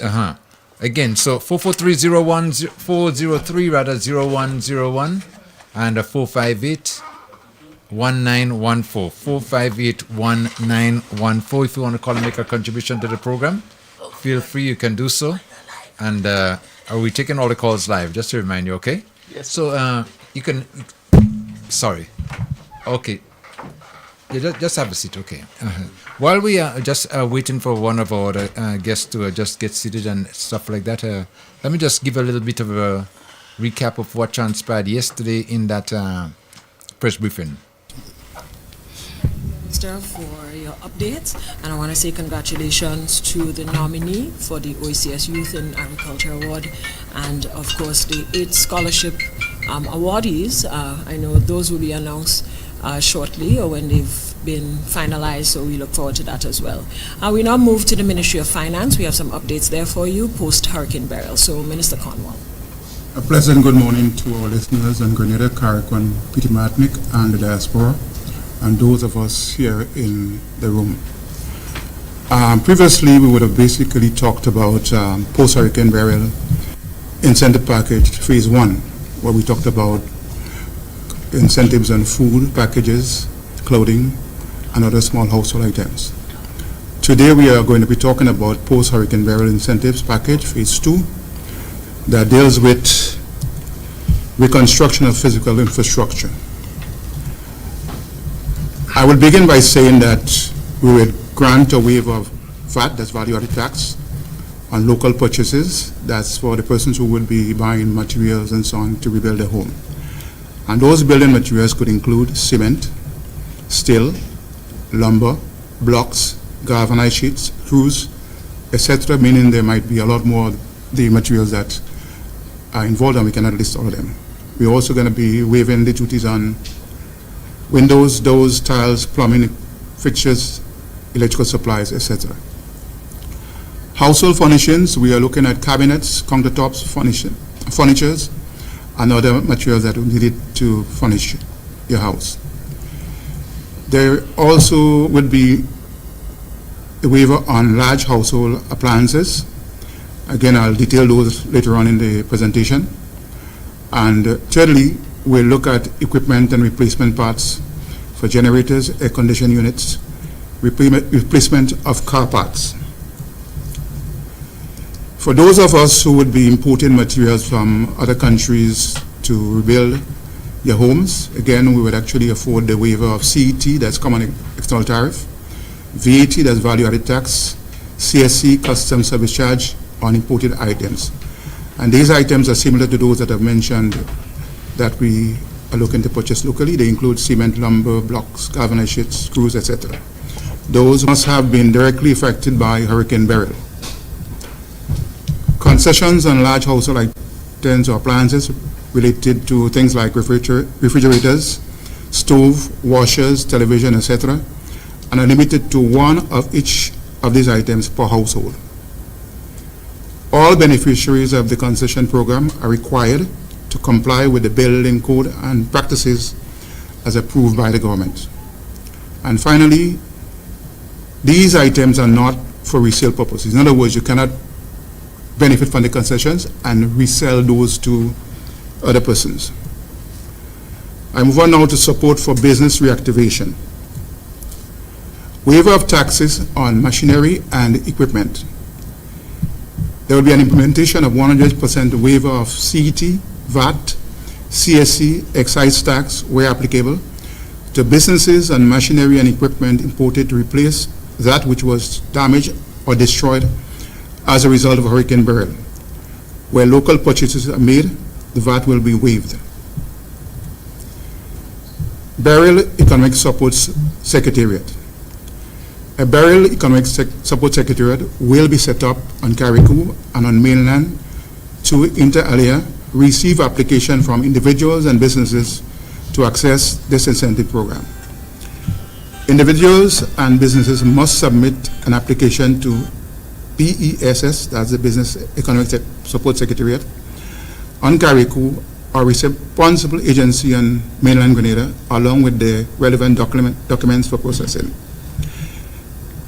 The Planning and Development Authority or other relevant institution will conduct audits of all properties benefiting from the concessions. Properties will be inspected as part of the assessment process. Tax incentive support. There will be a waiver on all VAT requirements, that's collect, file, or remit, will be granted to businesses affected by Hurricane Beryl for the period June 1st to December 31st, 2024. In Grenada, the affected businesses must apply to the Inland Revenue Department for the waiver. The waiver will be granted if deemed necessary. On Carriacou and Petit Martinic, this waiver applies automatically to all businesses. VAT must not be charged during the period June 1st to 31st December 2024. Waiver of property taxes for 2025. There will be an implementation of 100% waiver of property tax on properties significantly affected by Hurricane Beryl, and that goes for both residential or commercial properties for 2025. These waivers apply to all properties in Grenada and Petit Martinique. Property owners in Grenada are required to request the waiver from the Inland Revenue Department. Properties will be assessed before waivers are granted. Other tax measures for Carriacou and Petit Martinique. As of June 1st to December 31st, 2024, waiver of all corporation income tax, like CIT, requirements for businesses are affected by Hurricane Beryl for the period June 1st to December 31st. And again, during December 31st, the deadline for businesses to file and remit outstanding annual stamp tax installation and pay, that's pay as you go, is extended to December 31st, 2024. Businesses on mainland Grenada are required to request this waiver or extension from the IRD, that's in the Revenue Department, if needed. Financial support. There will be a loan grant facility at the Grenada Development Bank. Our government will transfer each $25 million to the Grenada Development Bank to establish a business reactivation fund for businesses affected by Hurricane Beryl. These funds will be disbursed as part loan, part grant. The interest rate will be highly concessional. Financing provided will support construction, the purchase of capital goods, and working capital needs. The facility will come into effect on September 1st, 2024. The GD will provide more information in the coming weeks. Measures by other institutions. Provisions of 3 months unemployment benefit by the National Insurance Scheme. But again, to benefit from that, you must be an active paying member of your National Insurance Scheme contributions. If you're not, then that doesn't apply to you. Again, Grenada is a member of the Eastern Caribbean Central Bank, and I represent Grenada on the Monetary Council, and we have agreed to extend the moratorium on loans to persons affected by Hurricane Beryl. The relevant financial institutions will be engaging customers in this regard in the coming months. You may recall during the COVID period that the banks and credit unions would have extended a moratorium to borrowers so that they can basically negotiate with the lending institutions to afford them some breathing space for the payment of their loans. And that's the report we had yesterday from our Minister of Finance, Minister Conwell, and he detailed, to a certain extent, what the assistance in Carriacou, Petit Martinique, and Grenada, so whoever is eligible will be getting. And I think it's a good incentive to get businesses back up and running. Eh? Yeah, right? You say you use the word. You say great. Yeah. Not good enough. Okay, good is not good enough. Okay, right. Not good enough. Okay, before we move a little further, I have a call on the line there. Let me just try to get this call first. Vibes FM caller, come in. Caller, you on? Caller. Hello. Okay, doc. We're going to get back to that. Yes, but the idea of waiving all these taxes and everything, duties, like custom excise duties, and so on. I think that is excellent. I mean, although I did a live take of this report that we just got, the recap did me fine. Yeah. And a lot of things I didn't hear the first time around, how the second time around. and if there is a third time around, I listen again. Something else you didn't get in the first and second time, you might get it in the third time. No, but Sadio is right, because I made note, of a couple of things that I missed when I heard the report, live, Yeah. When he mentioned about machinery and equipment and everything like that, Mm-hmm. and they'll be all VAT free, CT, whatever. What? And the only good thing is if you import it from abroad. Yeah. Yes. So. and if it's purchased locally, you'll be exempt again. Yes. So that's good. Let me go over. My other guest is here. Good morning. Mr. Prime here, George Prime here. Yeah, good morning, Kim. It's afternoon, you know. Yes, afternoon. Yeah. And of course to our listeners. Yeah, how you doing? I'm really taken back by what I've just heard. I was not present at the sitting for this press briefing, but would you believe that I had put together a document which I had already discussed with the Prime Minister, basically seeking relief for Carriacou and PT Martinique to be allowed to build back better in terms of the local government, in terms of the issue of the amendment to the possessory title. Yeah. A lot of it, what I've had here, I'm delighted to hear that they're actually waiving stamp duties. Right. But I'll just give you a background when the time comes. What I am contemplating should take place insofar as the people of Carriacou and PT Martinique is concerned with possessory title, because they have some stringent requirements to allow people to get properties by the way of possessory title, quite apart from the 12-year model. Now, it's going to be very difficult because you have to do journaling, you have to pay a lot of advertisements and so forth.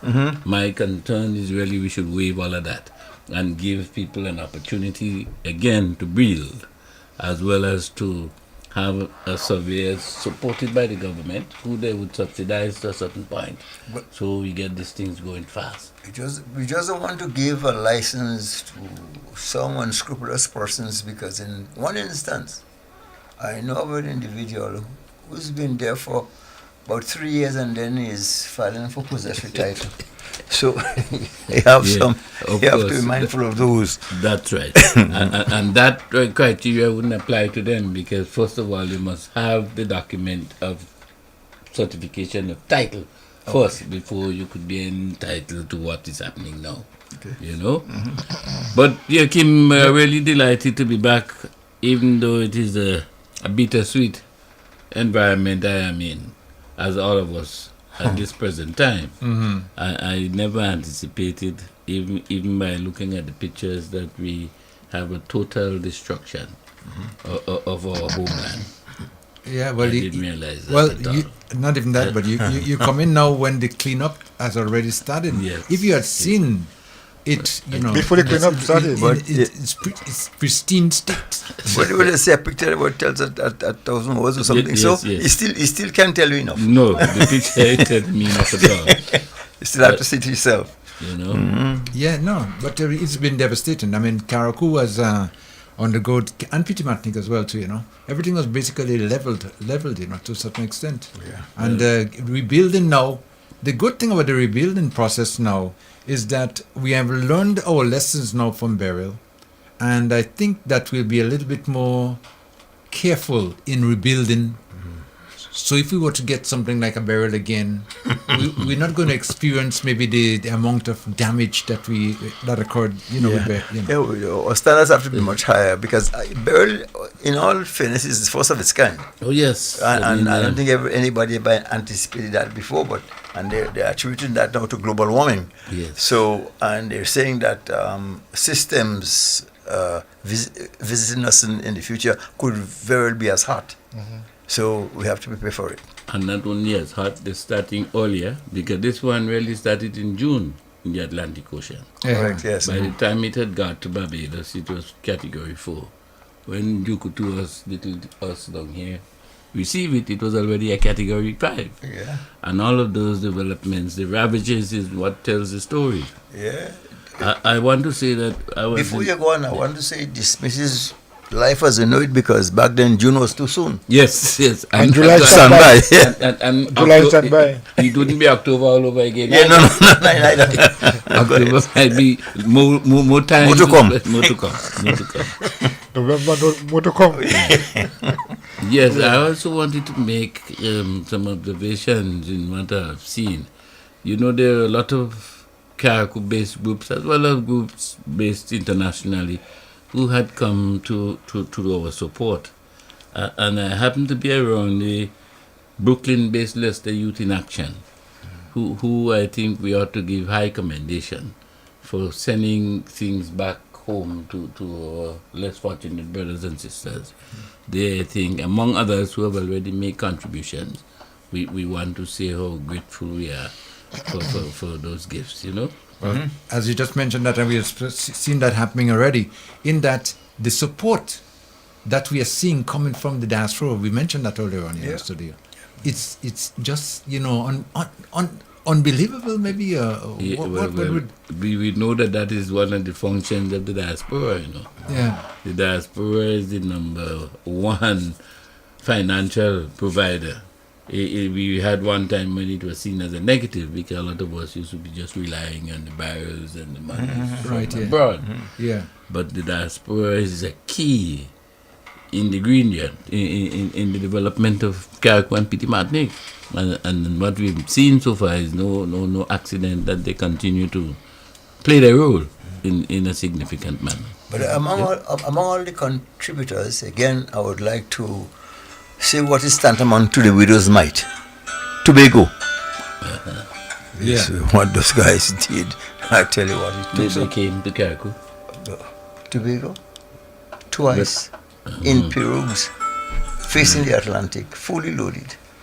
Yes. So that is the widow's mite in my book.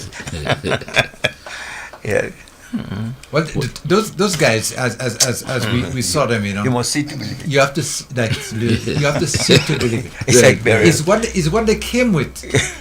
The means of transportation across the seas. Yes. With braving the weather. Braving the weather, and not even besides that, loading up the boats, you know, with the stuff that they want to make the contribution with, and bringing it to us. Yes, man, and you could see that they had to leave back stuff coming from Tobago. They couldn't even take a message. Not by mouth. They was chock full of nuts. Yeah, yeah, we appreciate that so much. And that is very important, because when you see things like that happening, you know, it makes you feel, you know, that you're not left alone. There is people out there that care about you. Yes. And you know, it gives you that sort of a drive now to start doing for yourself as well. You know, and comrade here, you know, I can't let this opportunity go by if I didn't blow my own whistle, because it gave me that solace and that good feeling when one of the fellas from Tobago said, Uncle Leo, when we come to Carriacou, the way all of us treat us, we couldn't stand by and see all in this condition and not respond. You know, it seemed as though I'd done somewhere in my youth of childhood or childhood I did something good. In your early childhood. Yes, I did something good. Yes, So, but in the building back process now, which we, you know, is in motion right now, and that's going to take a while. Oh, yes. But there's a lot of things to be taken into consideration, and you just mentioned the, you know, some of the breaks that people will be getting, the possessory title and so on and so forth. You know, you just want to just quickly go into a little bit of that, so people have a little bit more understanding, you know, right. what to the. But even though before the council go, I just want to assure you that the general consensus here in Carriacou is that we're building back, and the theme to that is Bobo, we deal with them. Whatever they do. we do them. Deal with them, man. Whatever they come, we deal with them. Yeah, Mr. Prime, yeah, okay. Yes, so I wanted to just make mention, because I just formulated it, and it hasn't actually been passed as far as the receiving of it is done, eh? Yeah, okay. So we need to make sure that we keep it within the confines of what I think we want to see happen. I called it the hurricane barrel issue. As we know, the nature of the ravages of the islands are now well known, whether it is Carriacou and Petit Martinique, St. Vincent and the Grenadines, Barbados, Jamaica, particularly the rural villages. We know the extent of all of these developments that has taken place. What we in Carriacou has not yet received is the actual destruction of the actual housing stock. We can say a substantial portion of the housing stock has gone, but in terms of numbers, we can speak intelligible as to whether it's 300, whether it's 400 homes. We know, yes, Carriacou and Petit Martinique is a dash in the ocean, but again, we have to deal with this. What portion of the persons in Carriacou and Petit Martinique are still in shelters? In other words, we don't know those statistics yet. I think those are going to be critical for the way forward as we move.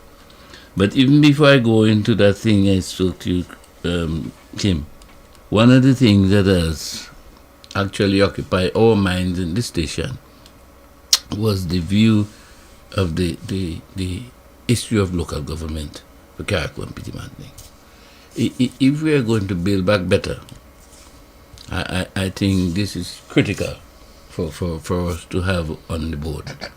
I had spoken to the minister, in fact, I think June, maybe as the hurricane came. June was really the period in time I was told that that bill would come to being.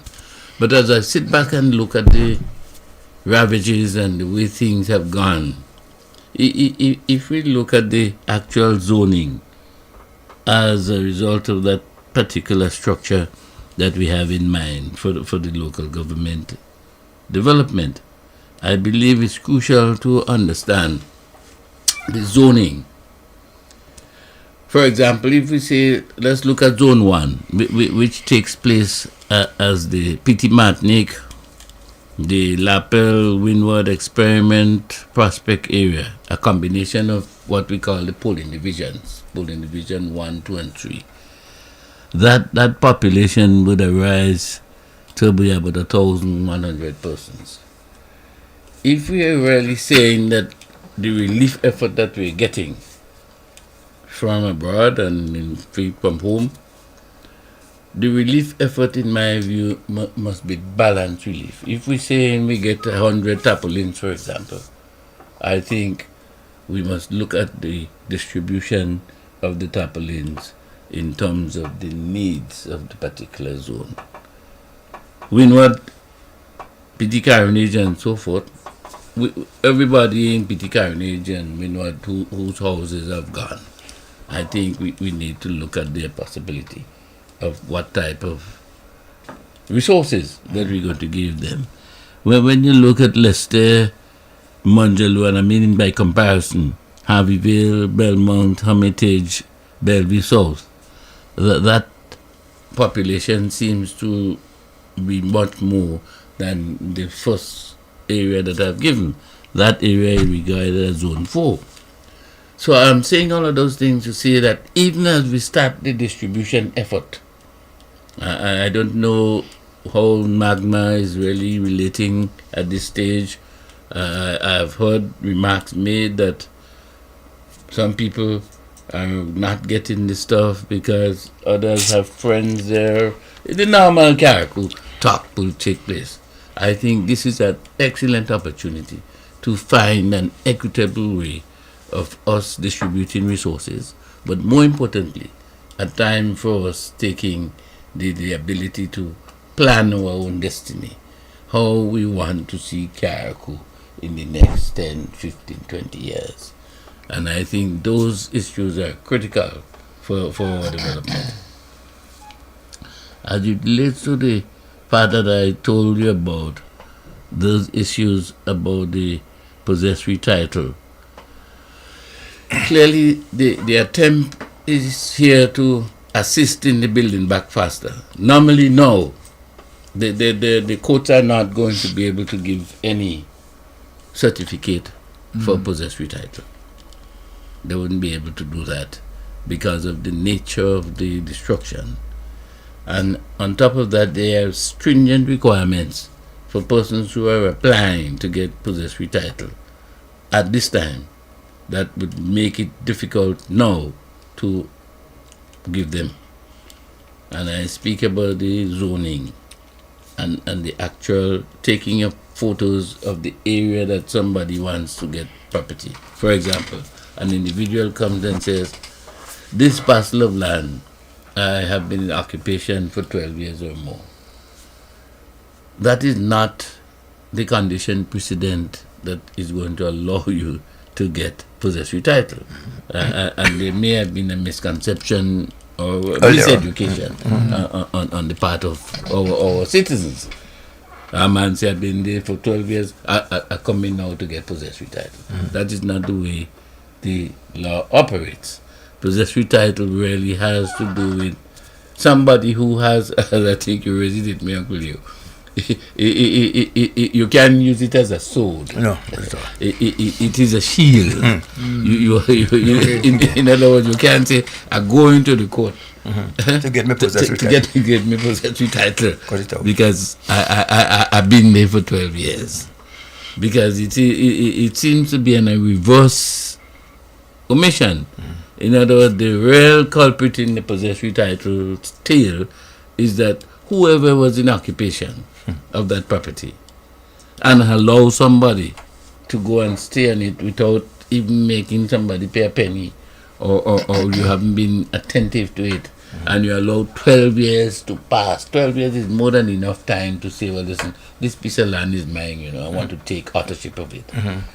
The possessory title will operate on the basis that, listen, you had a claim, you could have done that before, you fall asleep on your claim. Okay. But 12 years undisturbed, right? Yes. Okay, fine. Undisturbed. 12 years undisturbed. They're paying taxes. Although it is not a condition precedent, it would help because if you continue to pay taxes in your name and somebody is coming to say, well, I've been in occupation there. Say, well, no, hold up. There's a red flag here. Yeah. You've been in occupation and you have no taxes are paid. And taxes was paid somebody else's name. Somebody paid it. Yes. Somebody paid it. Yes. So I think we have a good opportunity now to get this bill going so that at least we could see balanced development and sustainable development. I think this key must go together. Yeah, definitely. Sustainable development. We can't go building, as you say, willy-nilly. Your houses, the way you develop your land, the agricultural basis, all of those features. And you see, we had practiced that in the past, our grandparents and great-grandparents had indeed had all of those features in mind. Now we had to be going back to that. I don't think it would be soon enough that we have a responsible body. Now that we're talking about the rebuilding of Carrick, Hillsborough in particular, and it shouldn't be left up to, say, a government official or somebody. I think we need, even for once of a better word, another district board, No, when you call it right, we call it the district council. Okay, fine. The district council. So people, some responsible people must make a decision of for we the end users. Not some decision coming from the mainland again. We do this way or that way. No. That's long time business. Long time business. We have especially now at this juncture. Where most of the buildings around the town have been destroyed. Yes. And now is the ideal time.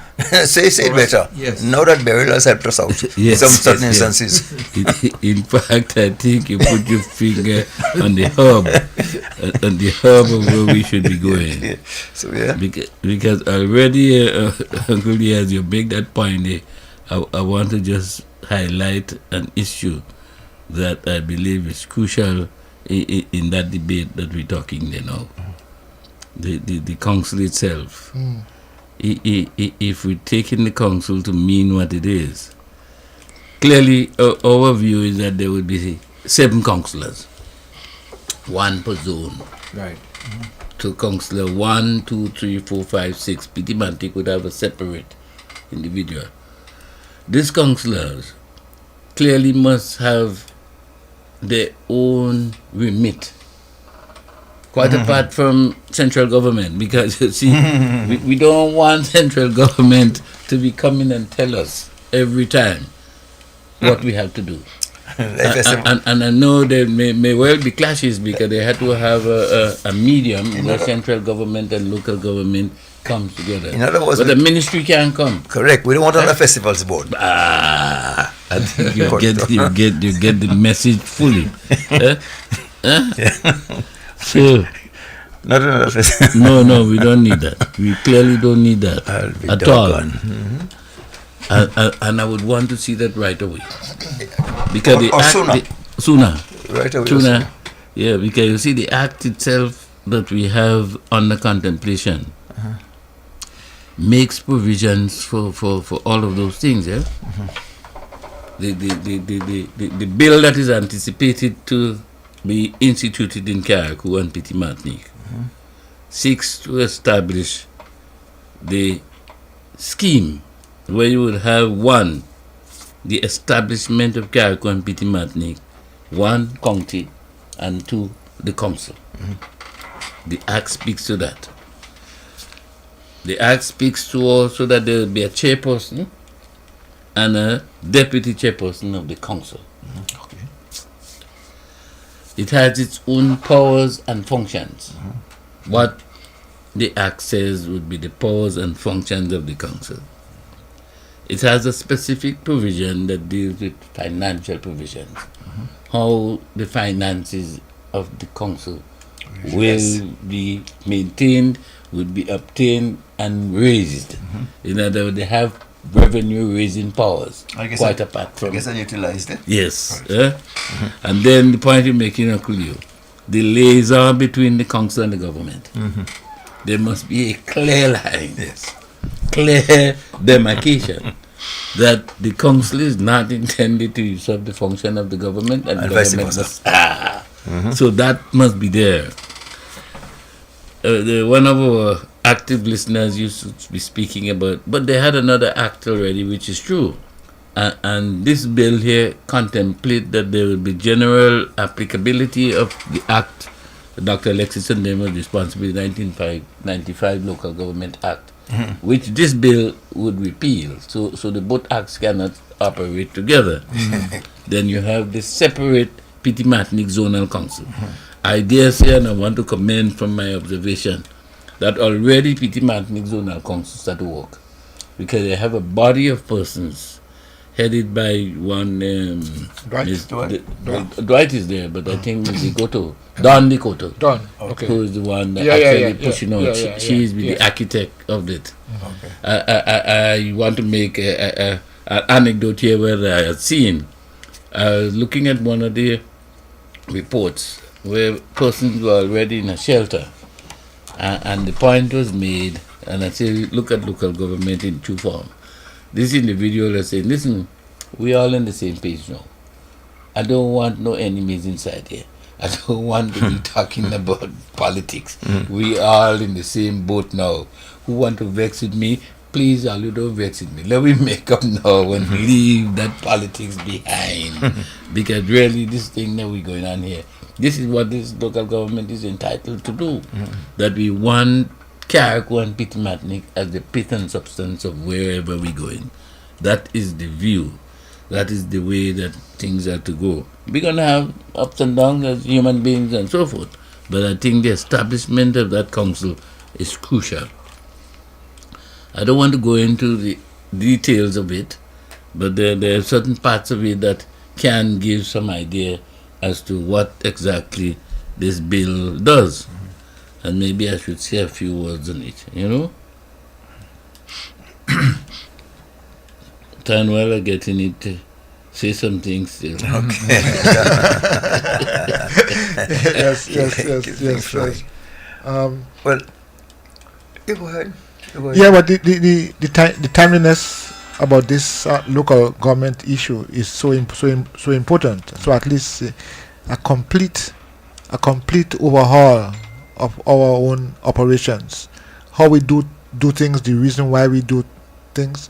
I think it is so important that we get it right now, and we have all the systems in place, all the I's are dotted, the T's are crossed. And I think this is the time that we need to come together and build a common future. Some semblance of organization. We do Vai-Ki-Vai. Yeah. Yes. I think you have it real there. You do Vai-Ki-Vai. I don't understand. We have to. Yes. And I think more and more we have to get our people involved in understanding some of the basic laws that govern us. I mean, again, if we don't know it, we do things Vai-Ki-Vai, just as what you are saying here. So we have, that education process has to come in as soon as possible to help us to understand some of the laws that govern us. And we don't make noise over things that are not relevant. Okay, before you continue there, let me just take a call there quickly. Vibes FM, caller, you on? Caller, come in. Good afternoon to Yes. Vibes FM. Yes, good This is afternoon. Ian Isaac, Public Relations Officer of the Ministry of Carriacou and City Martinique Affairs. I'm just calling in to give an update. Read the government's announcement of fiscal incentives for the people of Carriacou and City Martinique. As if you remember, Prime Minister Honorable Deacon Mitchell gave a commitment following the business meeting with the business community of Carriacou and City Martinique that he will return to inform the business community about the government special incentives following the passage of Hurricane Beryl. Okay.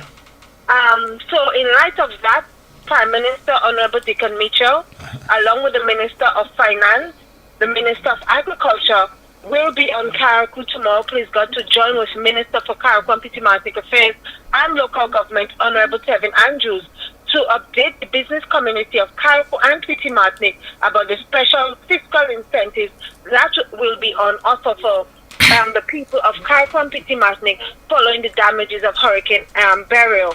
So in light of that, they will be going over to City Martinique first at 10 a.m. to meet with the business community there, and members of the general public are also invited to that meeting, and then they will journey back to Carriacou to host a meeting at the Mermaid Beach Hotel for the business community here, and any member of the general public who would like to attend but have been affected some way or the other by Hurricane Beryl. So the meeting for Carriacou will be at the Mermaid Beach Hotel at 2:30 p.m. tomorrow, Friday, please God. So we're extending a special invitation to the business community of Carriacou and City Martinique to come out and hear what government has in store as we get into the rebuilding, restoration of our beautiful sister island. Okay. All right. Well, but thank you so much for Generally, we just want to tell people that the government of Grenada is doing all in its power to ensure that the rebuilding of Carriacou and City Martinique is done in a proper manner, and that, as we have the tagline, we will rise again, Carriacou and City Martinique. We know that the Grenada Electricity Company, along with other regional partners, utility companies, are on the ground in Carriacou and City Martinique, and the restoration of power is taking place, and a number of areas already have power being restored. So we are working steadfastly. People have started the rebuilding process.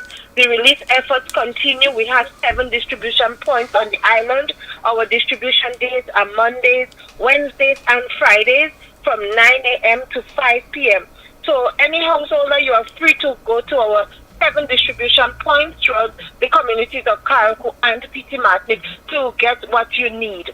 We are there for you as the government of Grenada and the Ministry of Carriacou and City Martinique Affairs. So again, a special call to this community to be at Mermaid at 2:30 p.m. tomorrow, please God, to hear about the special fiscal incentives, and for our folks on the dear island of City Martinique at 10 a.m. tomorrow morning. Prime Minister and his team will be there along with our minister. Okay. Well, thank you so much for sharing the information with us. Okay. Thank you so much, Kim, for allowing us the opportunity. Okay. No problem at all. Okay. Okay then. Okay. Bye. So let me get back to you, Mr. Prime. She just mentioned the number 7 there, and you in your speaking about local government, you had the word 7 in there as well to the talking about district councils. Yes. So it seems as though that the pattern, the numbers are matching. I hope so. I hope so. In fact, just to reiterate the point I was making, right, and to give an indication, the powers and functions of the council is very critical for us, and that is really covered by the part 4 of the legislation. Just to give you an indication, Kim, the general powers of administration, it is hereby stated that the council is hereby authorized to take decisions and implement measures for Carriacou and City Martinique in the following areas, and they set out whatever areas. For example, to improve and maintain roads, public buildings, jetties and harbors, to regulate and provide protection and so on, electricity, manage, maintain public wells and systems. The crucial one I want to speak about here is the one I see here. No license under the Alien Landholding Regulations Act Cap 13 may be issued in respect of land situated either in Carriacou or in Petit-Martinique within the confines and without the council being previously consulted thereon. Okay. You say the council must take action. I raised this issue and I am happy that it is there because you see a lot of developmental projects will going to come on.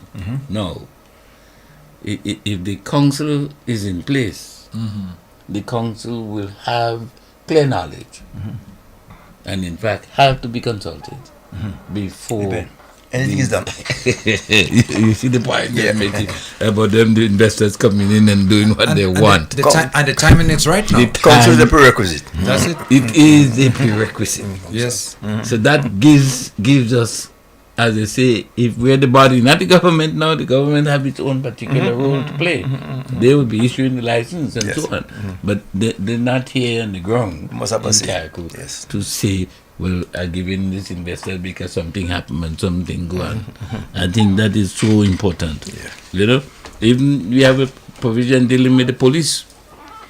The council may establish a police unit to serve the county and to be called the Carriacou and Petit-Martinique County Police Unit. Okay. It is clear that a high degree of independence is now going to be bestowed on the people where we managing with destiny.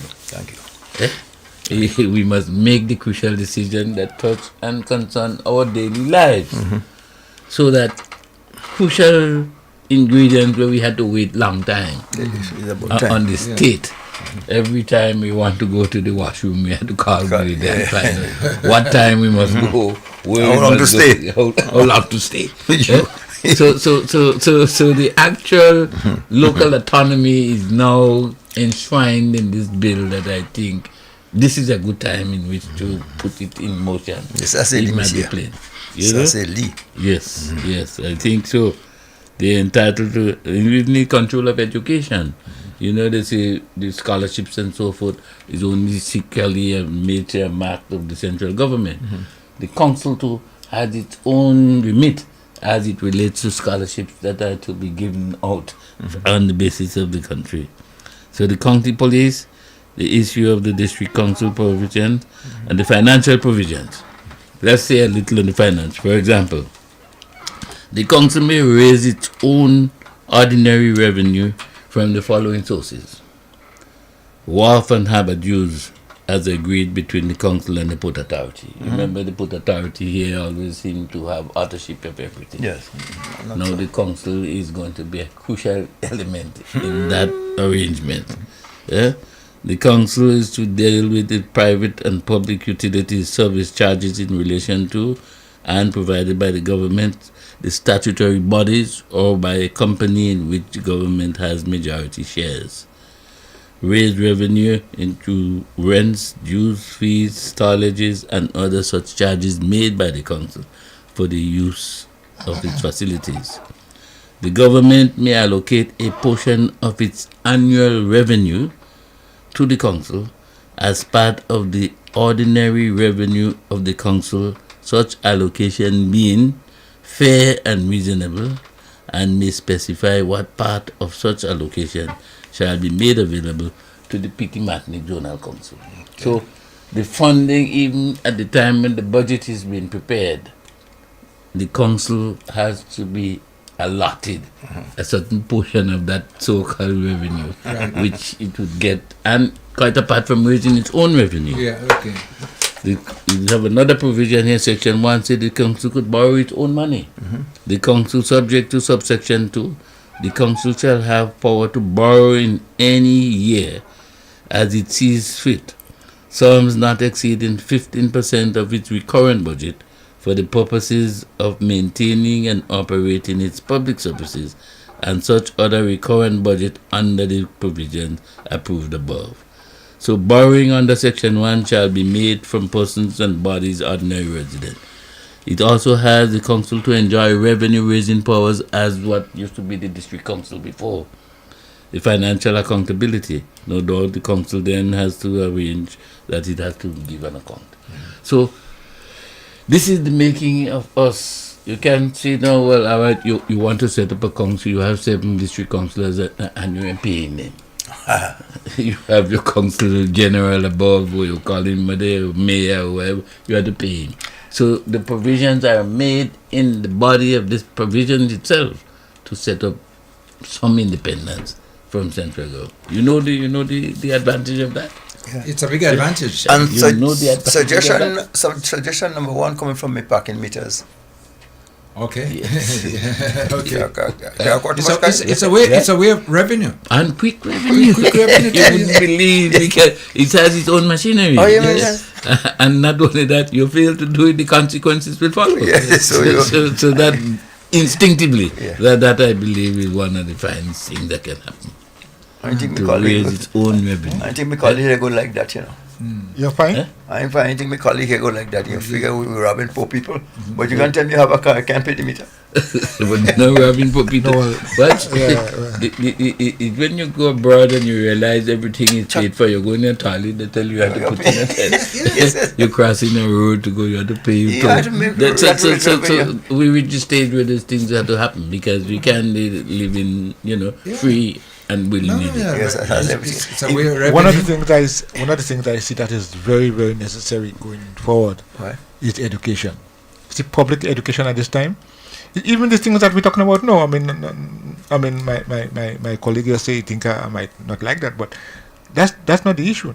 We need to have public education. People want to understand this is the new era. These are the ways things are happening now, and I think George is right. We do have the opportunity now. We could have had the laws there, but now we have both laws and opportunities to put things together. Yeah. But we're waiting, if education could be on the job training, because we don't want to waste no time. Well, on the job training. Go, learn as you go. Yeah, but this is something that I observed throughout the entire islands of Carriacou and Martinique. A lot of public education is necessary. A simple thing as consumer affairs. We've seen a lot of price gouging now. What are consumers doing? They can't do anything. Just go along. So public education, I'm saying, I just give that as an example. Public education is so important now. We have to educate people, not only just in schools, but public education generally, like CPE. You know what I mean? We have to know. Yes. Right. And I think those are really critical if we analyze what it is that we're doing this for. You notice here, when you're looking at developing an autonomy for any island, Carriacou and Petit Martinique, no exception, you need to be looking at the issues that dealt with what they call disadvantages. Let's take Carriacou and Petit Martinique. Governance and public service, one major area. Disadvantage already, because the history of us is that the services that we get in from mainland are poor services. Those services are, in a sense, sent out to us. The limited economy that is going to be given and the autonomy with it is crucial. Another weakness that we have is what's called inter-island communication. Traditionally, communication both by sea as well as by land is private sector. Inter-island communication is not a facet of central government. And hence the reason why the fares sometimes are regarded as exorbitant. Yes. When you talk about and when the last administration, the last NDC had already reached an advanced stage of subsidizing the Osprey lines, where you're going to get certain concessions and we give them certain things. 160 return is a lot of money compared to St. Vincent, where they're paying $40 to jump the boat and go from A to B. Yeah. It has traditionally been private sector. The men get the boats and so on, and we're relying on that. So the state has never been crucial in providing This that kind of- type of yeah. service. Yeah. We need again, because that is a disadvantage. There is also the issue as far as disadvantage is concerned, commerce. I think Kim, you had made the point already. When you get goods in Karaku, generally, it's more expensive when you compare to Grenada, because the men have to say you have to pay the freight, you have to do, in other words, all of those things are really disadvantage. To your point, education, post CXC, and the educating of the public. That, in a manner of speaking, is a disadvantage in Karaku too. Okay, people going in the Bishop's College and the Hillsborough Sec, we still have crucial areas that are left out. Yeah. The issue of tourism. The main tourism activities take place in Grenada, not Karaku. We need now, with the local government coming in, to ensure that the tourism facilities are equally important. I want to go into the jetty talk, but the jetty had to come. Don't wind me up. Don't go and tell you. But that is the feature. In other words, the adopting of the ecotourism strategy, I think, must be a principal trust for the people of Karaku and Peter Martin. How can we utilize our own beauty to the people's advantage, so that people come in? You know, we ain't preparing for tourists, we're preparing for people, but tourists must come and enjoy it. Yeah, you know? yeah. The issue of security, poor border controls, that is a disadvantage. I mean, the amount of areas people have now, right now, the drug trade is on the rampage. Yeah. We had to find ways of how well we can protect our own borders. Agriculture, not Lego season, the livestock. How do we address it? Again, the council and the government will be crucial in that. You know, The issue of water scarcity. As far as the drug is concerned, we have to stop paying attention to the speedboats and pay attention to the mega yachts. Because they in large numbers. No, that's one They of the in capital. large numbers. I That's one don't of the know. capital to bring the Royal McCoy. Yes. Yeah. So I say all of that came really to put the disadvantages at work, but we also have advantages, you know. We have advantages. What are our advantages? Our advantages, I mean, instinctively, is the regattas. How we making money. What it is that we have that going along without any big set of issue. The diaspora that we talk about, for example, is culture. Big advantage. Quid love culture? Would you call it the quid love culture again? No, we I used don't to know be, they call you it. know. I think we just ain't utilizing the thing in the way we should. You know, if we in a lot of cultural instances, we don't have a clue of what the culture is. Yeah. So how could you sustain it or even improve it? And case in point, when you talk about, if I wish go to that, what is our definition of a regatta? What's the mission and what we want to achieve and how we're going to be doing it? Is it that we want to include the region, the type of vessels we'll be holding, or are we just concentrating on raising the first price? Yes. And you see, we had to be careful, because at this point, we don't want to let down this long seafaring tradition. Yeah. We now need to advance the process. In the way you're talking there, what you're thinking, this is just boat and first price. This is more than that. Yes, It's more than that. So what is important? We looking at whether we could promote. I know that one of the issues that I had been involved in is one of the companies in England who came to Grenada on the basis of the repatriation. Some of them, Tarleton Point. This is one of the slave masters. The grandchildren came to Grenada sometime last year. Yeah. And met a number of us. And one of the things that they want to contribute in is to erecting a sailing school. They want to build a sailing school so that we could train our young people. That is how. Because you know, sometimes we look at things and I wonder how come we don't see it coming on us. Case in point, I don't believe that some of the denominations as we know them here in Carriacou will be existing in the near future, you know, because when you go to church on Sunday and the 10 people that's there, none of them is old people. Everybody agree. So you're replanting, not knowing you expect to rip down the road.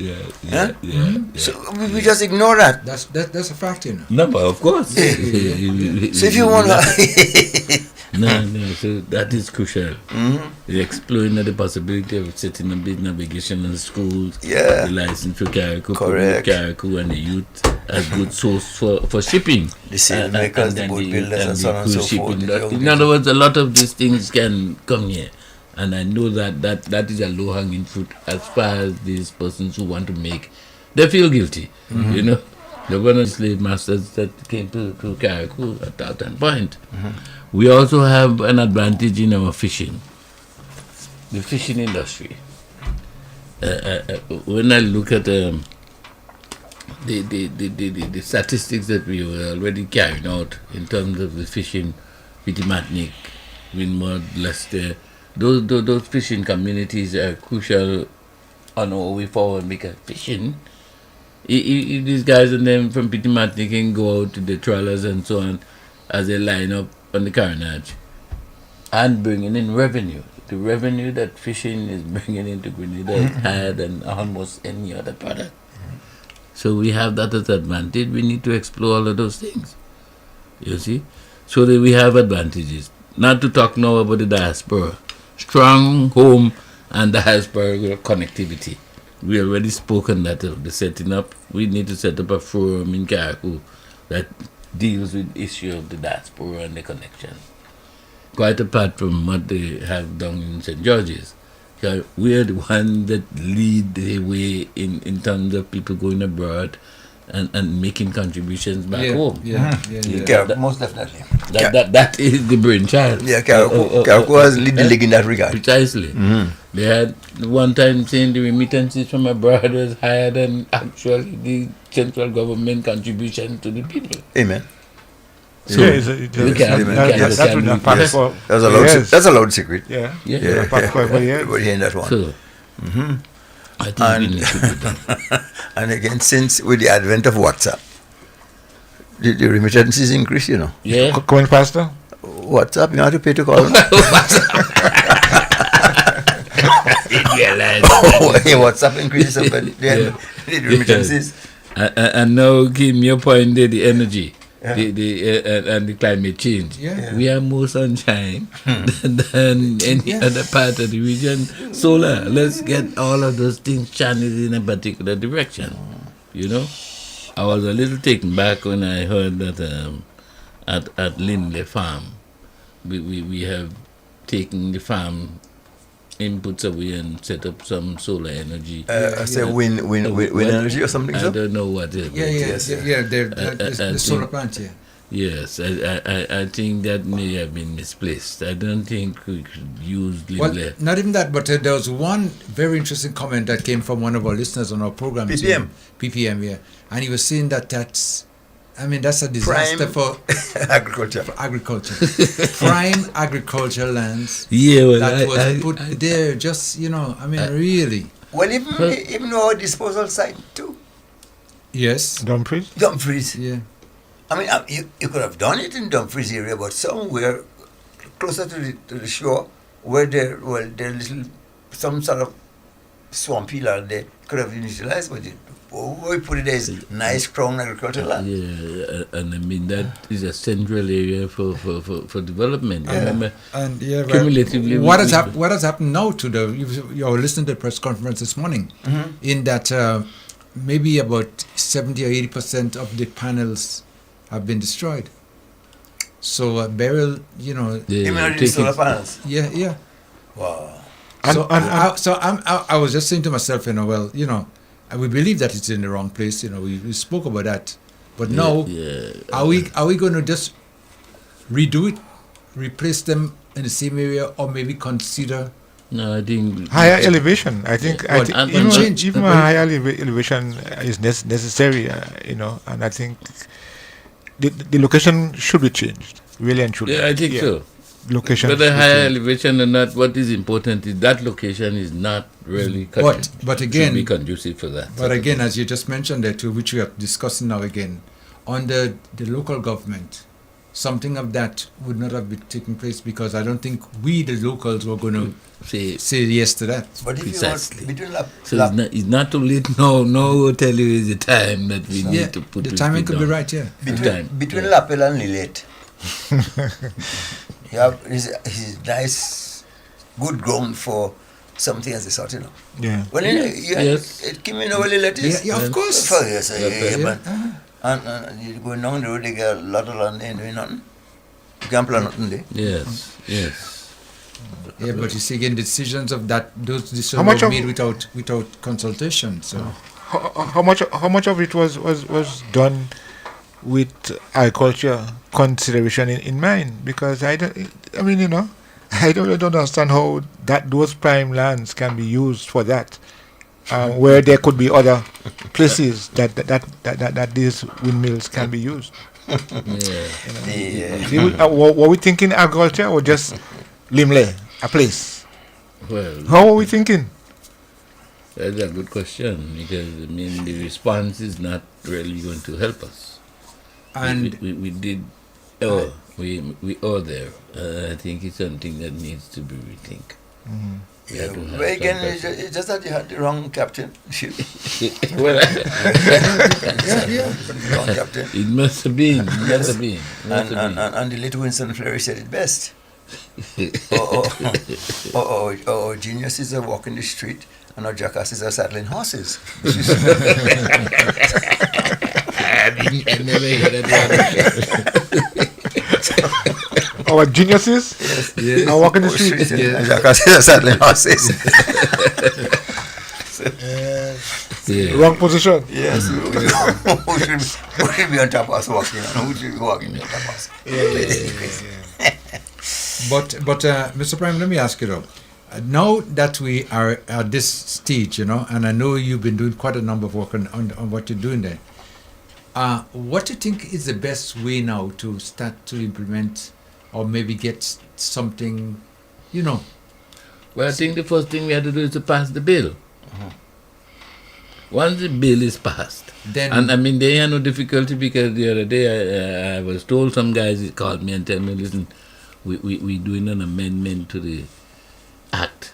Now bail. You're not going to get bail for firearms and ammunition. In a jiffy that bill passed. Right. No, we have the atmosphere.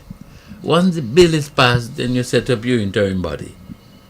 And in your different zones, all for now. Timing is right. Timing is right. Timing is right. The bill is the vehicle to drive us to the position that we want to be. Enlighten me on that one. You mean the bill? No bill for firearm is passed? Yeah. Yeah.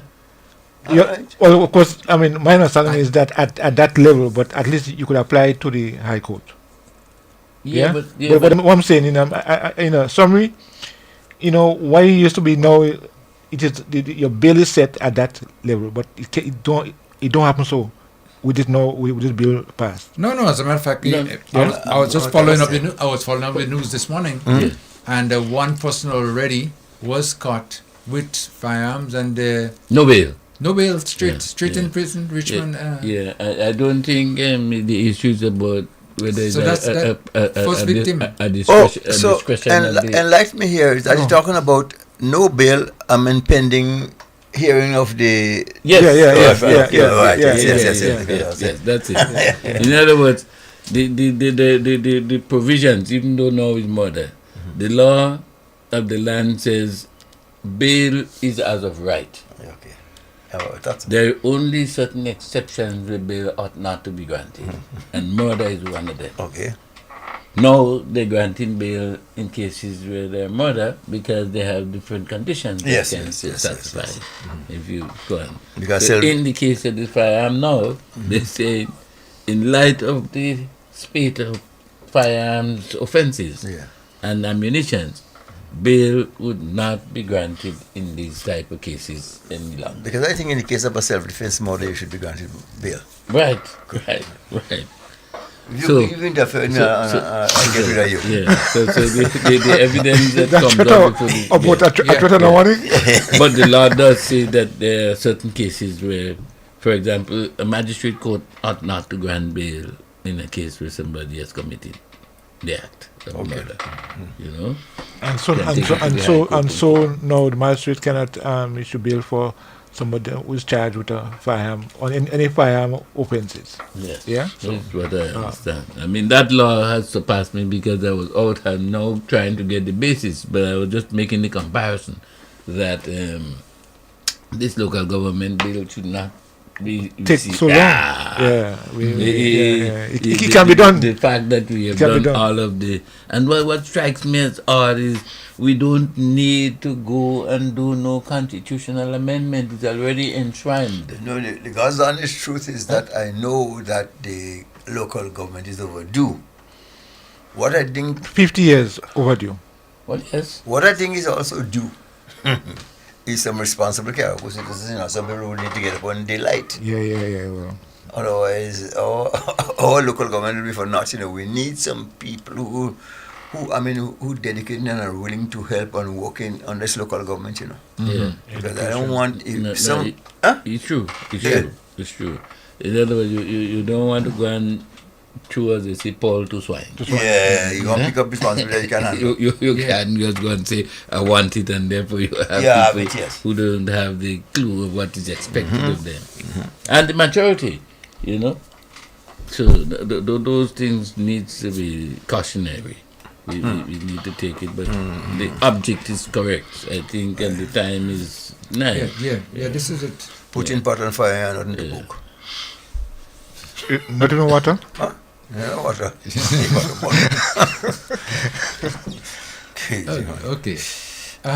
So as you continue, Mr. Prime Day, and giving us the information and everything like that there now, I want to know if it's possible when we could get a timing as to the bill going through, Just no, the government and the cabinet. Yeah, that's right. I mean, I think we need to bring the minister here and pin him down. Cabinet. Yes. Let's hear, because from my understanding is the cabinet, and I went to the legal affairs and spoke to the draftsmen who said, yes, we have everything. We were told that the consultations were done. I said, well, we would do consultations again only if the bill is here, so you go around and let people know what the bill entails, education, what are the public education, yes. So you're not going to start again no. as to whether we need local government and doing the that has already been done. That has been done, So it has received a lot of, education from that perspective. The next one, I think, is the next phase. The bill is passed, then we take the bill now out into the communities, the 7 divisions, and you explain to people what it is that is expected of them, so that even the councillors, and you're making the point of you can't go and appoint a councillor who they need because he say, I want the money. The councillor had to be of a certain, cultural level that is going to be able to deal. And I think that was the problem, to give you an indication. I was told that one of the difficulties that local government has not yet been implemented in Carriacou is that they did a poll and going into the communities and they were asking questions. Who do you see, let's take Windward for example. I know the Windward talk came up. Who you see as persons who should be considered as councillors and so on in the villages? Somebody said the late Pat Compton. And they go around the different and they realize, but these people are not NNP people, See? These people are not. So right away, we see a blockage between what central government want to do and what local government should be doing. Yes. So they put it back in the back burner. Because if you recall, all the, as far as I know, all the manifestos, whether it was NDC, whether NNP, whoever it is, all of them have in it that Local government. we must now go and have local government because the constitution makes provision for it. Every time. And to me, those stumbling blocks, they now have to be removed because we're going to continue to keep putting it off. And then all happening, we're getting older, as you say, and people in the church. The local government church now, all of us done grey already. See, every time I try to find a way to forgive these guys for the what they bestowed on Grenada, Carriacou in particular, another example coming up of why they should not be forgiven. And that in itself is that every aspect of Carriacou life now, politics involved. Yes. Yeah? Yes, and to our yes, detriment. Yes. But I think we have to gain some movements there, boy, because we can't keep shifting the goalposts every time we want to do something. We move the goalposts. Non-political. Yeah. We shouldn't have any politics Why- involved in that. It's just a matter of, we are trying to achieve, what we want, and keep the politics out. It's a hard thing to do. Yeah, Joe. I was going to ask you that. How do you think it is? You have been at the helm at some stages and so on. It's a facet of your own upbringing. I mean, Yeah. if you have the confidence in yourself, then you want to sell it. Partisanship has to be clearly out of. To me, that is one of the main stumbling blocks. Yeah. You see, those guys. And if we keep thinking, because I haven't heard him, but I understand our dear friend is saying that this thing can happen with a dead body or in the next opposite number. Yeah. Okay. Now, if you're starting from that basis, clearly, he had to be on board. Yeah. He should be on board. There is a role for them, but if it is in your manifesto and you're saying it can happen, then that is one of the things that we just have to pass by. I remember when the Deacon was Precisely. the Prime Minister was saying, I'll just say we even pay the pension. Everything they do say we ain't do it, we're doing it. Yes. Eh? So you had to take the ball and move with it. Because But then again, too, I mean, when you look down the road and with them absent from the table, as it were, this expression here, in the long run, it's not totally benefiting us, because what we need to have the development that we're looking for is everybody's hands on deck. Fully. I mean, and when you have a declared group saying taking part in that and talking down negative on it, it would affect us in the future. You see, going forward. We may try as best we can to avoid certain situations. But as terrible as it may be, if turn the other chicken walking, we may have to implement Moses' law, I Just turn the other chicken. And because that's what they did to us. Yeah. If you anytime you open your mouth, what they say, victimize you. Yeah. That's how this. Yes, I know. Yeah, that's how they existed. It's unfortunate, very unfortunate. You don't want to have to do that, but the greater is more than the individual. Yeah, I think the government had to take the lead, to my mind. Because you see, if you make the clear distinction, listen, the role of central government, yes, it is to execute policies and programs to improve people's quality of life. Now, that wouldn't make sense if you don't have the involvement of your people. Precisely. Yeah. So, yes, that is the case, but now you want your people to be involved and take authorship for it. So you now delegate responsibilities to your communities to start getting involved so that you have a better decision-making process. So I think the growing is perfected for quite apart from all the other disadvantages that we know we will have. We need to make provisions for it and put the machinery in place so that we can put this thing into effect. We have more to lose by not doing it than doing it. Right. At this point, more to lose. Not another 50 years. No, we have more to lose. And of course, we actually in the belly of it now. That's it, yeah. We actually in the belly of it. Look at the ravages. Yeah. All of the communities, everyone, if you want to put it in terms of zones, the 7 zones are destroyed. Right. Who must decide what happening in Pitimatnik? Now the people of Pitimatnik. Because they're on the ground. Yeah. They're doing already distribution. They're doing the planning. They now know who's involved and so on and so on. So you have the actual body working already. Translate that now into a community like Winwood and Pitcairn and all the others. And the same for both of you and the surroundings. And don't live at And the same Hillsborough. as the- Hillsborough. Don't live at Hillsborough. So you? yeah, when you say don't live at Hillsborough, even me in Hillsborough, I had trouble. From the time I come to tell me what, all the houses in both of you mash up, we make your house a shelter, you know. So, so the communities are already clear and demarcated so that you know how to do balanced development, equitable distribution. So people can come and you're only giving NDC people planting, you're only giving this one But you know, sapling, and so on. So at least once you have your village council, they're the ones who will be doing your distribution.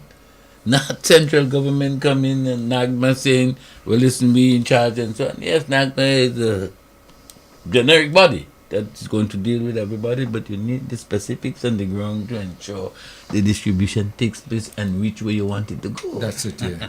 Yeah. Huh?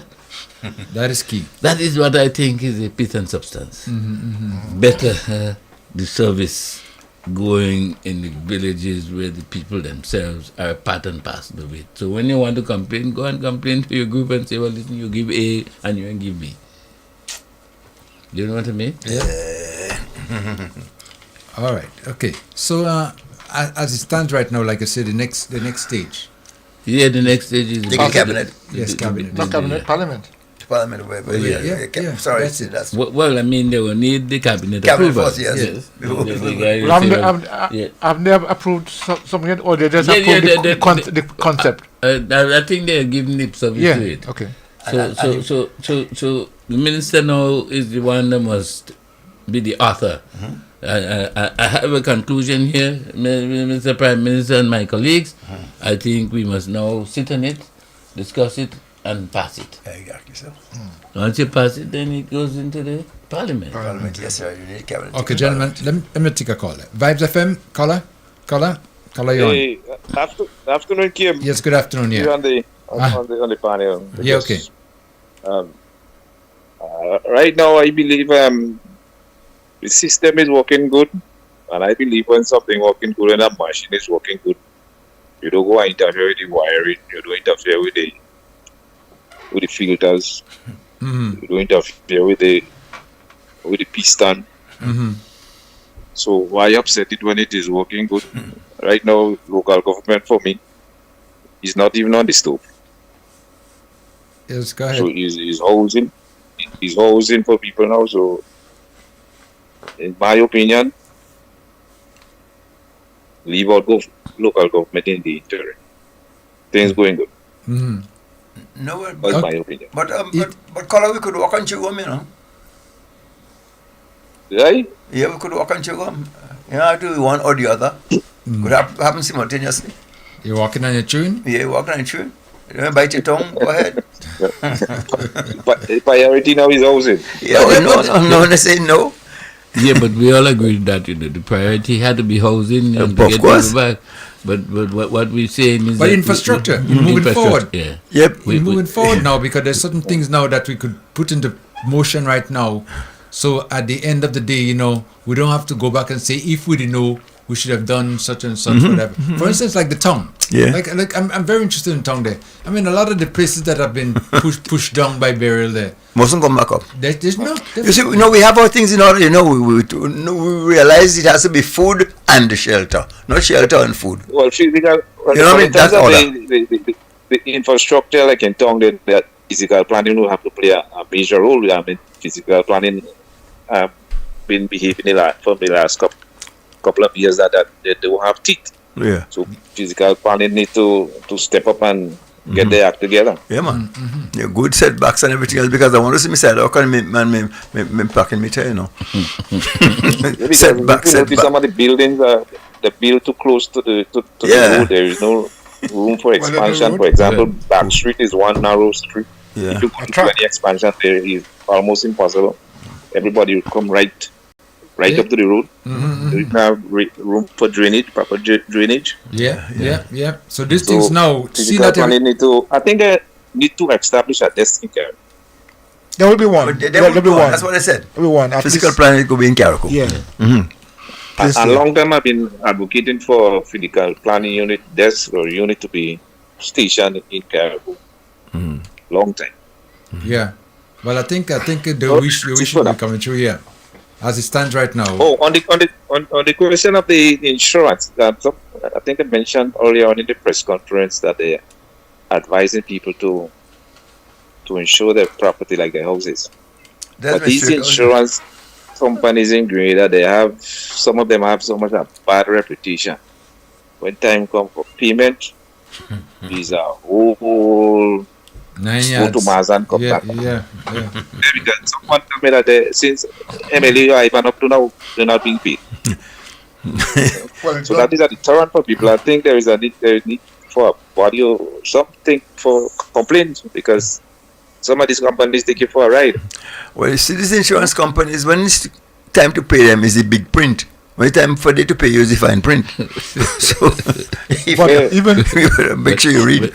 But even talking about the effects of Ivan and so on, there are insurance companies that had to be closed down, get out of business. As a result, they were not reinsured. I don't know if they were insured, but they could not meet their commitments. Well, quite apart from meeting the commitments, the caller may be a receiver of this difficulty that is going on now. The contract of insurance itself. Yeah. As I remember some English judges used to say when insurance companies playing the fool like that. They say, the contract of insurance is a contract of utmost good faith. If you're taking people's monies for an eventuality, when the eventuality comes, you must pay. Good faith. If I pay me insurance in case my house gone and my house gone, well, what do you want to find? Reading into the statute what is not there. And I know some of the insurance because you find out I think when they talk about the caller is right. This needs to be addressed. Eh? No, correct, and that's the point you're making. And Kim, Kim, I think these companies need to with name and shame, because you keep it a secret and people go to them still and insure the property, and the same nonsense continue there. When there is a event that they have to pay, they dump you or they don't pay, and the cycles continue. The people continue to be a victim of these scammers. In my opinion, I think what we may probably have to do in the future, you need legal advice to buy insurance. Because I know that because contact a lawyer. I remember a term that is now used, and people have been asking about it. The insurance says that natural disasters, you're covered. Yeah. God. Now, natural disasters is natural disasters. Now, natural disasters includes burial. But then insurance will say, but you didn't specifically provide it for hurricanes. Yes. Because there's a provision also in the insurance, quite apart from saying natural disasters, specifically underline hurricanes. So if you're uncovered for hurricane, that is one of the places. But a cover for natural disaster, and a natural disaster means a natural disaster is a flood. No.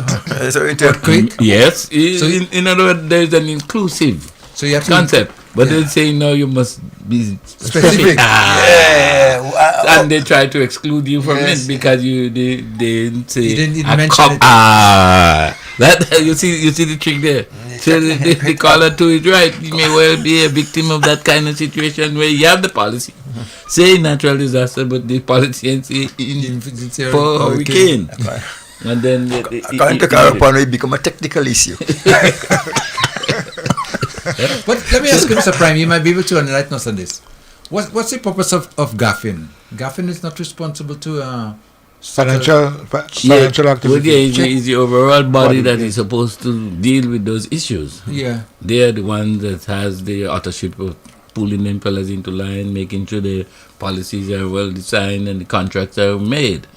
But again, and the obligations as well. Of course. So they would now have a vital role to play if the complaints are made to them and they point out what are the pitfalls, you know. But So that- I'm there a supervisor of elections. Sorry, supervisor of insurance. Yes, there should be. Yes, Yeah. that would deal with those things. Of course, Yeah, of course. checking and make sure that all the things are T's are regulations. crossed and the Yeah. I's dotted and so Yeah. forth. Yeah. Okay, so if people have releases, then there's a board. Yeah, they can go to those bodies, but again, those bodies, I mean, it's more bureaucracy than actual effect. Eh? They're not designed for what we call alacrity, to move with speed. Yeah, but those are not bureaucracy, they are frustrators. Yes, so they themselves, I mean, without saying we bad talking them, they have their own pitfalls. So I mean, it's like from one to the other. Where do you get the Because as a both caller stop? mentioned, which I've been hearing that I'm not too sure on that, but it's mentioned there, like since the passing of Ivan or Emily, there are people still who have not gotten settlement. That is correct. I mean, I haven't seen the figures, but I was told last week that when they look at the assessors who came up, it's only 300 buildings in Caracas that has been insured. The bulk of the destruction of the properties, and I mean that is the explanation. Because I know of several cases where people say, "I ain't paying no insurance again." Because look, Yes, man. Me too. You too? I'm paying no insurance because. Oh yeah, but that is the basis. Because I mean the premiums too are Exorbitant. high. Exorbitant. Yeah. Exorbitant. So this is issue now. Like for instance now, if you like Gaffin is responsible for overseeing and making sure that people get justice, right? Right. And if you have a company like that that's not doing its job, that's taking too long, that's dragging their feet, whatever. Yeah. Then You what options do you have? You should pull them in. The Gaffin had to pull them in. If they ain't doing that, then you move on Gaffin itself. Take the Digger approach. Digger approach saying you pay no life insurance. Especially those you could collect when you're dead. You're doing it. You're mad or what? Okay. Those who could collect when you're dead. Really, yeah. But these are things that need to be dealt with, eh? Yes, on a big basis. we obviously have to. But the color is interesting. The point you're making that the priorities, and it's true. We want to see the buildings back up. Yeah. But as you say, chewing gum, it is not inconsistent with the actual moving forward with the process of local government. I guess it may well It's unfortunate be, that we don't have it at this time. Yeah. So there would not have been an issue. Precisely. But it's definitely Precisely. important in the process of development. But my boy said you want it off the stove, you want it back burner, you want it off the stove. Forget that. Take that out of the kitchen.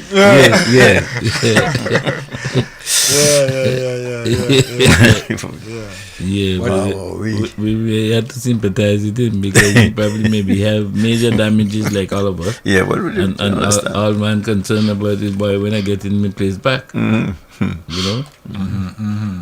But this is things that should be looked at, eh?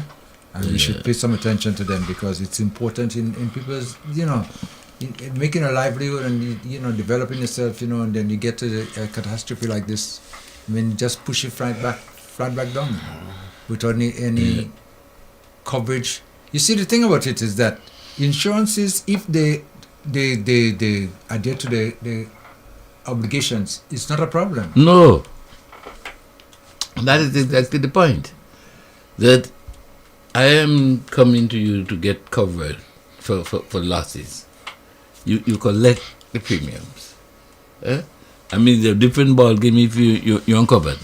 Right. You're covered, but yet you're looking to find an excuse why you should not be receiving the compensation that you require, which you're paying for. I mean, that is not good faith. That is bad faith. That is not good faith. That is bad faith. What it is. Boy, anyway, let me see. 44301. No, that 4030101. We had a couple of calls that was coming in just a while ago, and I looked at the. Okay, it's in my okay, we just lost. But yes, go ahead. No, we need a candidate for the Northwest. I want to nominate Ali Dowd. You go back to politics now. Where do you want to get a candidate for the Northwest? I want a paper cup candidate, something disposable. Not a plastic. Ali Dowd. But Ali is not. Ali is not. Well, no. Ali's. He's not what? What? No. Disposable. How you mean? So, well, are you not disposable last day? That's why. So you think you win? Against the incumbent now? Yes. Is all that possible? Huh? All that possible, Alright. So we'll find out the convention. Probably running again, Well, that's only if you have a convention, But as it stands right now, I mean, the way things are looking is that we ain't lose. I tell you that is disposable. Vibes FM. Caller coming. Good day. Yes, go ahead. Yes, how are you? I didn't want to call, but I primed them, but at once. Listen, this thing about insurance is not as said, It is not as said. It's the people who, you see, the man gives up very easy. You come to the office, the local people, they fear system, they fear structure, they fear authority. You understand? They're afraid to go to the doctor, they're afraid to talk to a lawyer, they're afraid because of the nature of the society. You come into the office, you meet a secretary, and the secretary gives you an answer, and you rush outside, and you go and you complain to your friend, but this is what the secretary tell me. But every authority is under the government has accountant general, the government have people to audit books, the auditor general. All these institutions is under that. The government publish what they call a gazette, and all the authorized, but they don't do paperwork now. But I had a copy of the last one. All the authorized insurance and the agents are there. Yeah. Every year the insurance agent pays a license themselves. Not even the company that pays for them, they have to pay themselves. You understand? The insurance supposed to provide an audit statement to the government every year. And a portion of that money is stored back here, and a portion goes to the parent company. The only two companies I know that collapsed beside SGL, which was not really an insurance, is British American and Nalgico. That's the only two I know that and the whole thing with British America is not the life insurance company, it is the fixed deposit. The insurance is running a fixed deposit of 14%, where you put your money, people will take out the money from the bank and put in the insurance, and the Trinidadians transfer that money to Miami. The CLICO, right? And British America. That component worked bad because there was a breakdown in Trinidad when the government traded between UNC and PNM, and for money one time, 40 million US, he called back for it. He don't want to have anything to do with government money in British American. British American Trinidad started sending notice to all the judge, and the judge gave somebody to put in charge. But the insurance portion was sent to Sajico. So Sajico bought over British American insurance portion. But the fixed deposit portion is now before the Privy Council in England. All the people who had money, they put themselves together and they gone to OECS court and the Privy Council, and he's waiting for an answer now. So technically, besides Nalgico, no other insurance has really collapsed. Because the life insurance and the other portion is with Sajico, which they bought for 74 million. The house where Coates is sold for how much million? The house downstairs where Coates and Scott Street, that was also British American owned. That is sold for how much million as well? And they sold the life insurance portion for 74 million for Sajico, and that's still optional. People are paying that through salary deduction or anything like that. So, life insurance and property insurance is not the same thing. Property insurance had to be the Met Office, and NADMA have to graduate the hurricane. So if it's at category 5, for example, it's total loss. They don't have no negotiation on that. That is a statement come from the headquarters saying we have a massive breakdown. So when Ivan passed, British American walked to every house with a checkbook and they signed the check they write for you and pay. You didn't have no, because you don't have no office to go and get no data and everything mashed up.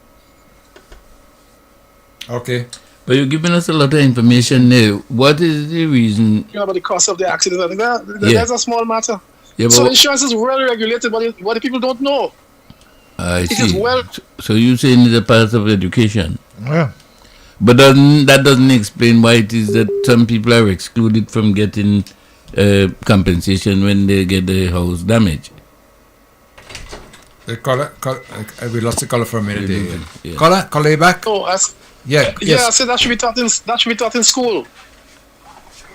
Mm-hmm. Yeah, they're not teaching those things in school, and so people, all them thinking about pension plan. Like, I mean, for example, like me, that is something I make compulsory among people around me, that you have to have your independent pension plan, talking about the NIS and thing. And his insurance are doing them things that is safest thing. But again, you see, the bulk of the people don't clear on that, and money thing, the black man, even though they can give 300 million to everybody in Grenada right now, next week they come down and they ain't get nothing. Because they know money management is a different thing completely. Guy making sense this Yeah. There's a whole science and a culture in the family and all, you know what I'm saying? So they teach the children. When you go to marriage council, you never heard they tell you about money. The most divorced thing causing divorce is money, it matters. The wife money and the husband money. My money is mine, all this kind of stuff. You know what I'm saying? You ever hear a counselor teach you about finance, they tell you about God and fornication and things like that? But the whole thing about money.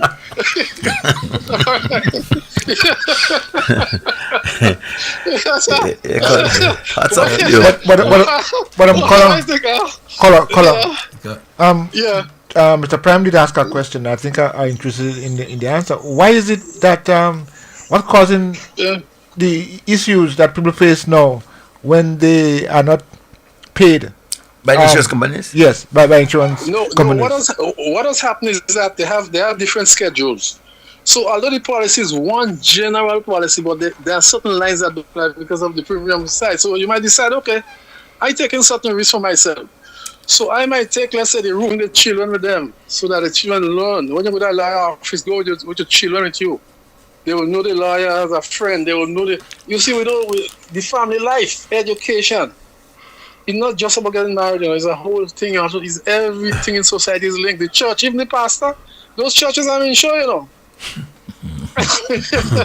But explain the point about the comprehensive insurance that the companies are refusing to pay on. Yeah, well, okay, you see, there are some disasters and natural disasters that is more, they are ranked according to severity, right? So you don't have no negotiation with things like what happened in Kaiko there. Nobody can come in Kaiko and tell you the plain part. That is a lie, and you could get a lawyer to defend that if you buy a comprehensive portion. But if you just buy fire or you buy earthquake and you get a cheap policy because you're taking certain risk for yourself. But natural disasters. What about natural disasters? Yeah, well, once NAGMA and the Met Office or something give you because every earthquake from Trinidad, we have a thing in the seismic station. Once they put out a reading, the insurance use that. So a 7 magnitude, they will have a categorized thing for that. That is a total loss or not. At category 1, earthquake might be just, a portion not to exceed so and so. You catch the point I'm making? Okay, so they categorize when a man come and sell insurance, for example, you buy a car and you want to drive home the car this evening, you just go and buy it, you don't care. It's a lack of interest in your own thing. I want to drive home the car this evening, so I just buy it. It's not just so. Knowledge, and you see the insurance, education. The knowledge, yes, the education system in school. And that's why I'm glad you see this government has a reason why they're there. Don't fool yourself, there's a reason, a divine reason. Now look at that thing about CXC. They're not breaking up the exam into parts. You heard about that? Yeah. And you know there was the principal reason? Because when you bulk it, for example, mathematics, a man might be very good in geometry. When I was in school, everybody feared arithmetic. You understand? But they might be very good in algebra and sometimes geometry. But why fail the man? Because he didn't pass the 3 items. So they're now disaggregating exams now from next year. You can do the module 1, module 3. So I might say, boy, I'm taking geometry this year and the year after and you're going. So it's the same way the insurance is policy disaggregated. You buy the parts you want, but I suggest to the government, those roofs they're building back now, a portion of the money must go to insurance. You walk in and you have 1% of your salary and the government will give it tax-free. Make sure you buy insurance and you get that as a tax return. That is what makes America and this place is so great. It's the financial control and the different management and option, but we very careless. So you want to next hurricane, you may not have nobody to beg, because they are war fighting, they have this, they have all kind of thing going on. You know what I mean? There may not be availability. So you have to defend your little property, your little thing. Buy yourself an insurance. Buy yourself. Thank God for NIS, but buy yourself what they call a pension and to supplement. Because when you get old like Leo and me, if you send a little boy in the shop, you have to give him $10, When you come out in the shop, you have to get $10 yourself. So don't believe in us and think you take care of you, don't scream. If a little boy come and shave your bed, you have to ensure. I can live with that. Simultaneous. But I just trying to make the point. The school system have to dig in deep. You understand? And marriage, counseling, and family life must include financial planning. Look at. Well, you all could even buy. You could even buy $100 worth of gold bond. You don't have to say, okay, I'm going and get stock market again because it's stock. You understand? Everybody going for metal money now. Yes. Yes, so I just say that to say the systems about government thing on supervision. Somebody should have been in big trouble for all them to insure. Well, British American is $2 billion that gone into America, into Miami. They invest some money in Miami and in the flooded place in Miami, and something happened. $2 billion leave the. You understand the point I'm making? Right, yeah. Now GCO lose how much? NIS alone lose over 18 million in that, and nobody ain't talking that. And nobody in the board to get punishment for that. No, you understand the point? Yeah, okay. So the thing is that we want our young people, they should ask when they go to the credit union to share, show me your last balance sheet, please. Now let me see something. But you also go and buy shares in the credit union, and that is what killing us in the whole system. You ever see NCB balance sheet? You know how much money NCB make this year alone for profit? And I don't want to talk with you, I can tell you about those things, they must know that. Okay, Carl. Don't tell us. So stay blessed. Okay. Stay blessed. All right. Yes, man. Yes. Don't let your grandson marry. Don't let your grandson. Yeah. Please. Okay. Say it again. We didn't hear that. Last, please.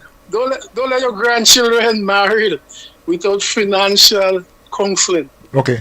All right. Whatever advice. Okay. Yeah, that is what causing the breaking of the money thing. Okay. All right. Okay, bro. All right. Okay, thank you so much. There's a point he made there, about buying insurance, and I think this is something that people should consider and look into closely. What are you paying for? Yeah. What are you paying What for? are you covered for? What are you covered for? Because the premium is based on what you asked for, what you purchase. Yes. What you purchase, yes. Yeah. And if in disasters, as George was explaining, if in disasters, you only take the part for earthquake. Yes. You know? And when it blow. And then you know what I mean? So sometimes some of the agents would give you a small premium that's affordable. Yes. And you thinking that you have everything covered. You're good. Or you're ahead of the game. Are you ahead of the game because this one cheaper? Yes. But and then you go to collect it. When you go to collect, you're underinsured. By the time they subtract, you still owe them. You know what I mean?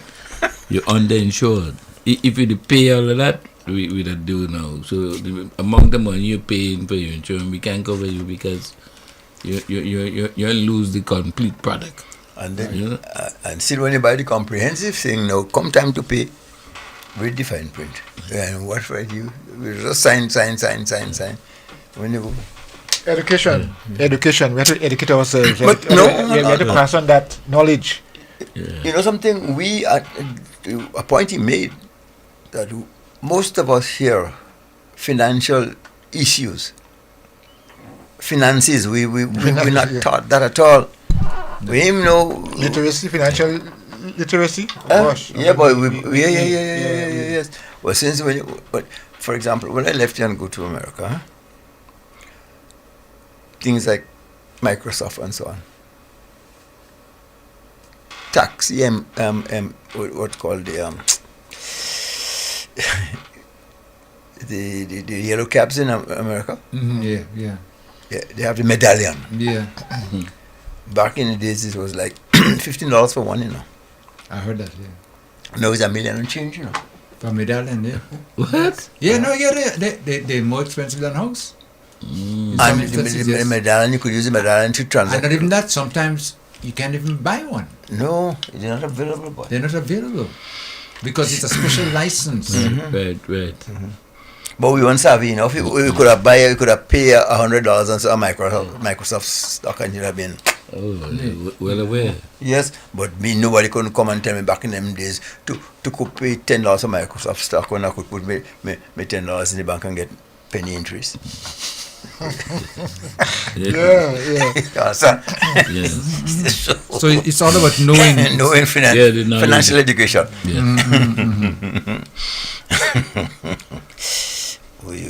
And unless we really implement that knowledge system, that opportunity where people can get to know, can get to learn, unless we do that, we'll be just going back to this point again over and over, because we're not passing on the knowledge and the experience to how do we deal with financial issues in terms of planning, etc. When I know how far the world has gone, and then you look at some of the people who say, for example, at an NNP rally, and as clueless as they are, and making decisions for Diablo to walk us in, we bad luck. Yes. I think the response and the answer is, I'll keep saying that is knowledge, education. Let's embark on a program of education that where we can reach people so that they can understand. Well, this is one of the things that this government is working on, in education, because it's the key. I mean, it's the way up. It's key. There's no if about it, And the more knowledge you have, the better you are able to navigate. Of course. That's it. And again, as we've just been talking about the local government, like for instance, people like you, Mr. Prime, who are knowledgeable and aware of the system going to help us cross the T's and dot the I's. Yes. That's where you come in. You have a big role to play too. Oh yes, definitely. Well, whatever you guys decide to do about financial education, tell me so. Go leave it in my will for my grandchild. So that be so long in coming? You think I will be around? Tell you, so you're leaving your will for my grandchild. I don't understand.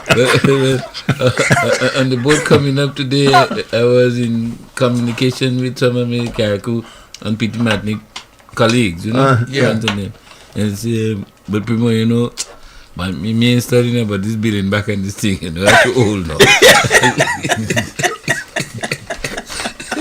If much remember, I say, what? Let me leave it for them to I could be a worm. No, yes. I'm building back by where we did this thing?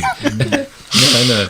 But if we had to, if you had to leave it for the future generation to unbuild, and this morning before you came on the program, George, we had a serious chat about the attitudes of young people these days, and if you want to leave things as that in their hands to build back, and with the attitude that we've seen displayed, yes, in the present, yes, what are you going with that?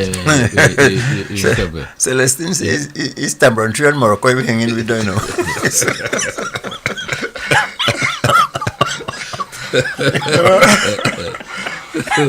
I tell you. No, but in seriously. Yeah. But seriously, yes. So many things had to change, boy. So many things that had to be done. Well, we had to start somewhere. Yeah, we will start it and leave it, and we let had to somebody start. finish We it. had to start. When you started, yes.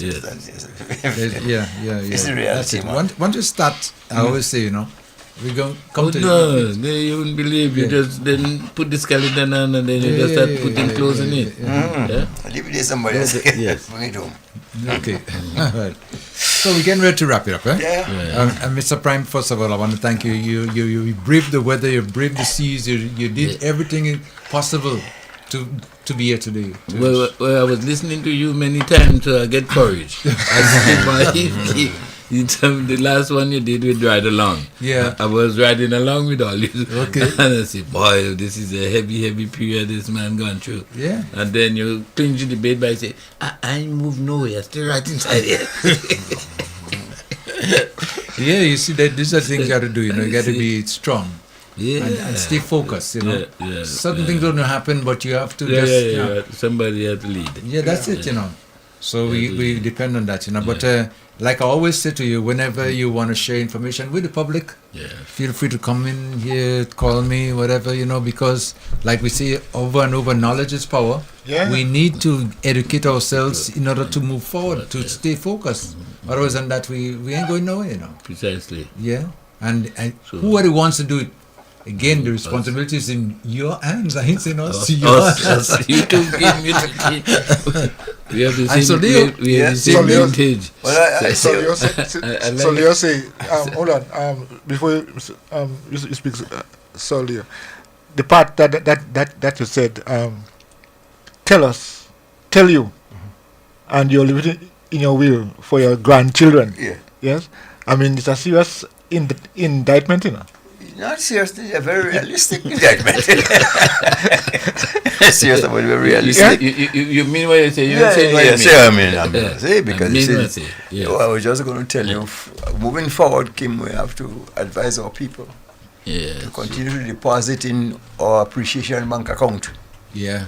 Thank you. Deposit. Yeah. Yes. Build that account for appreciation. Say thank you for people and do things. When people do things for you, acknowledge it. Yes. Yeah. Because in that regard, our bank account is very lean. Mm-hmm. We almost get into bank account. And even what happened now with burial, you've seen it even more. Yes. Even more. When you look at these people who come, and every time I still am dumbfounded by the guys coming to Tobago. If you see the conditions, man, and see where the boat 18 inches from the ocean, they come down in the Atlantic Ocean, man, and braving this thing coming down there. But they're on a mission. Yeah. Boys too. That stuff. And we have to appreciate what they do.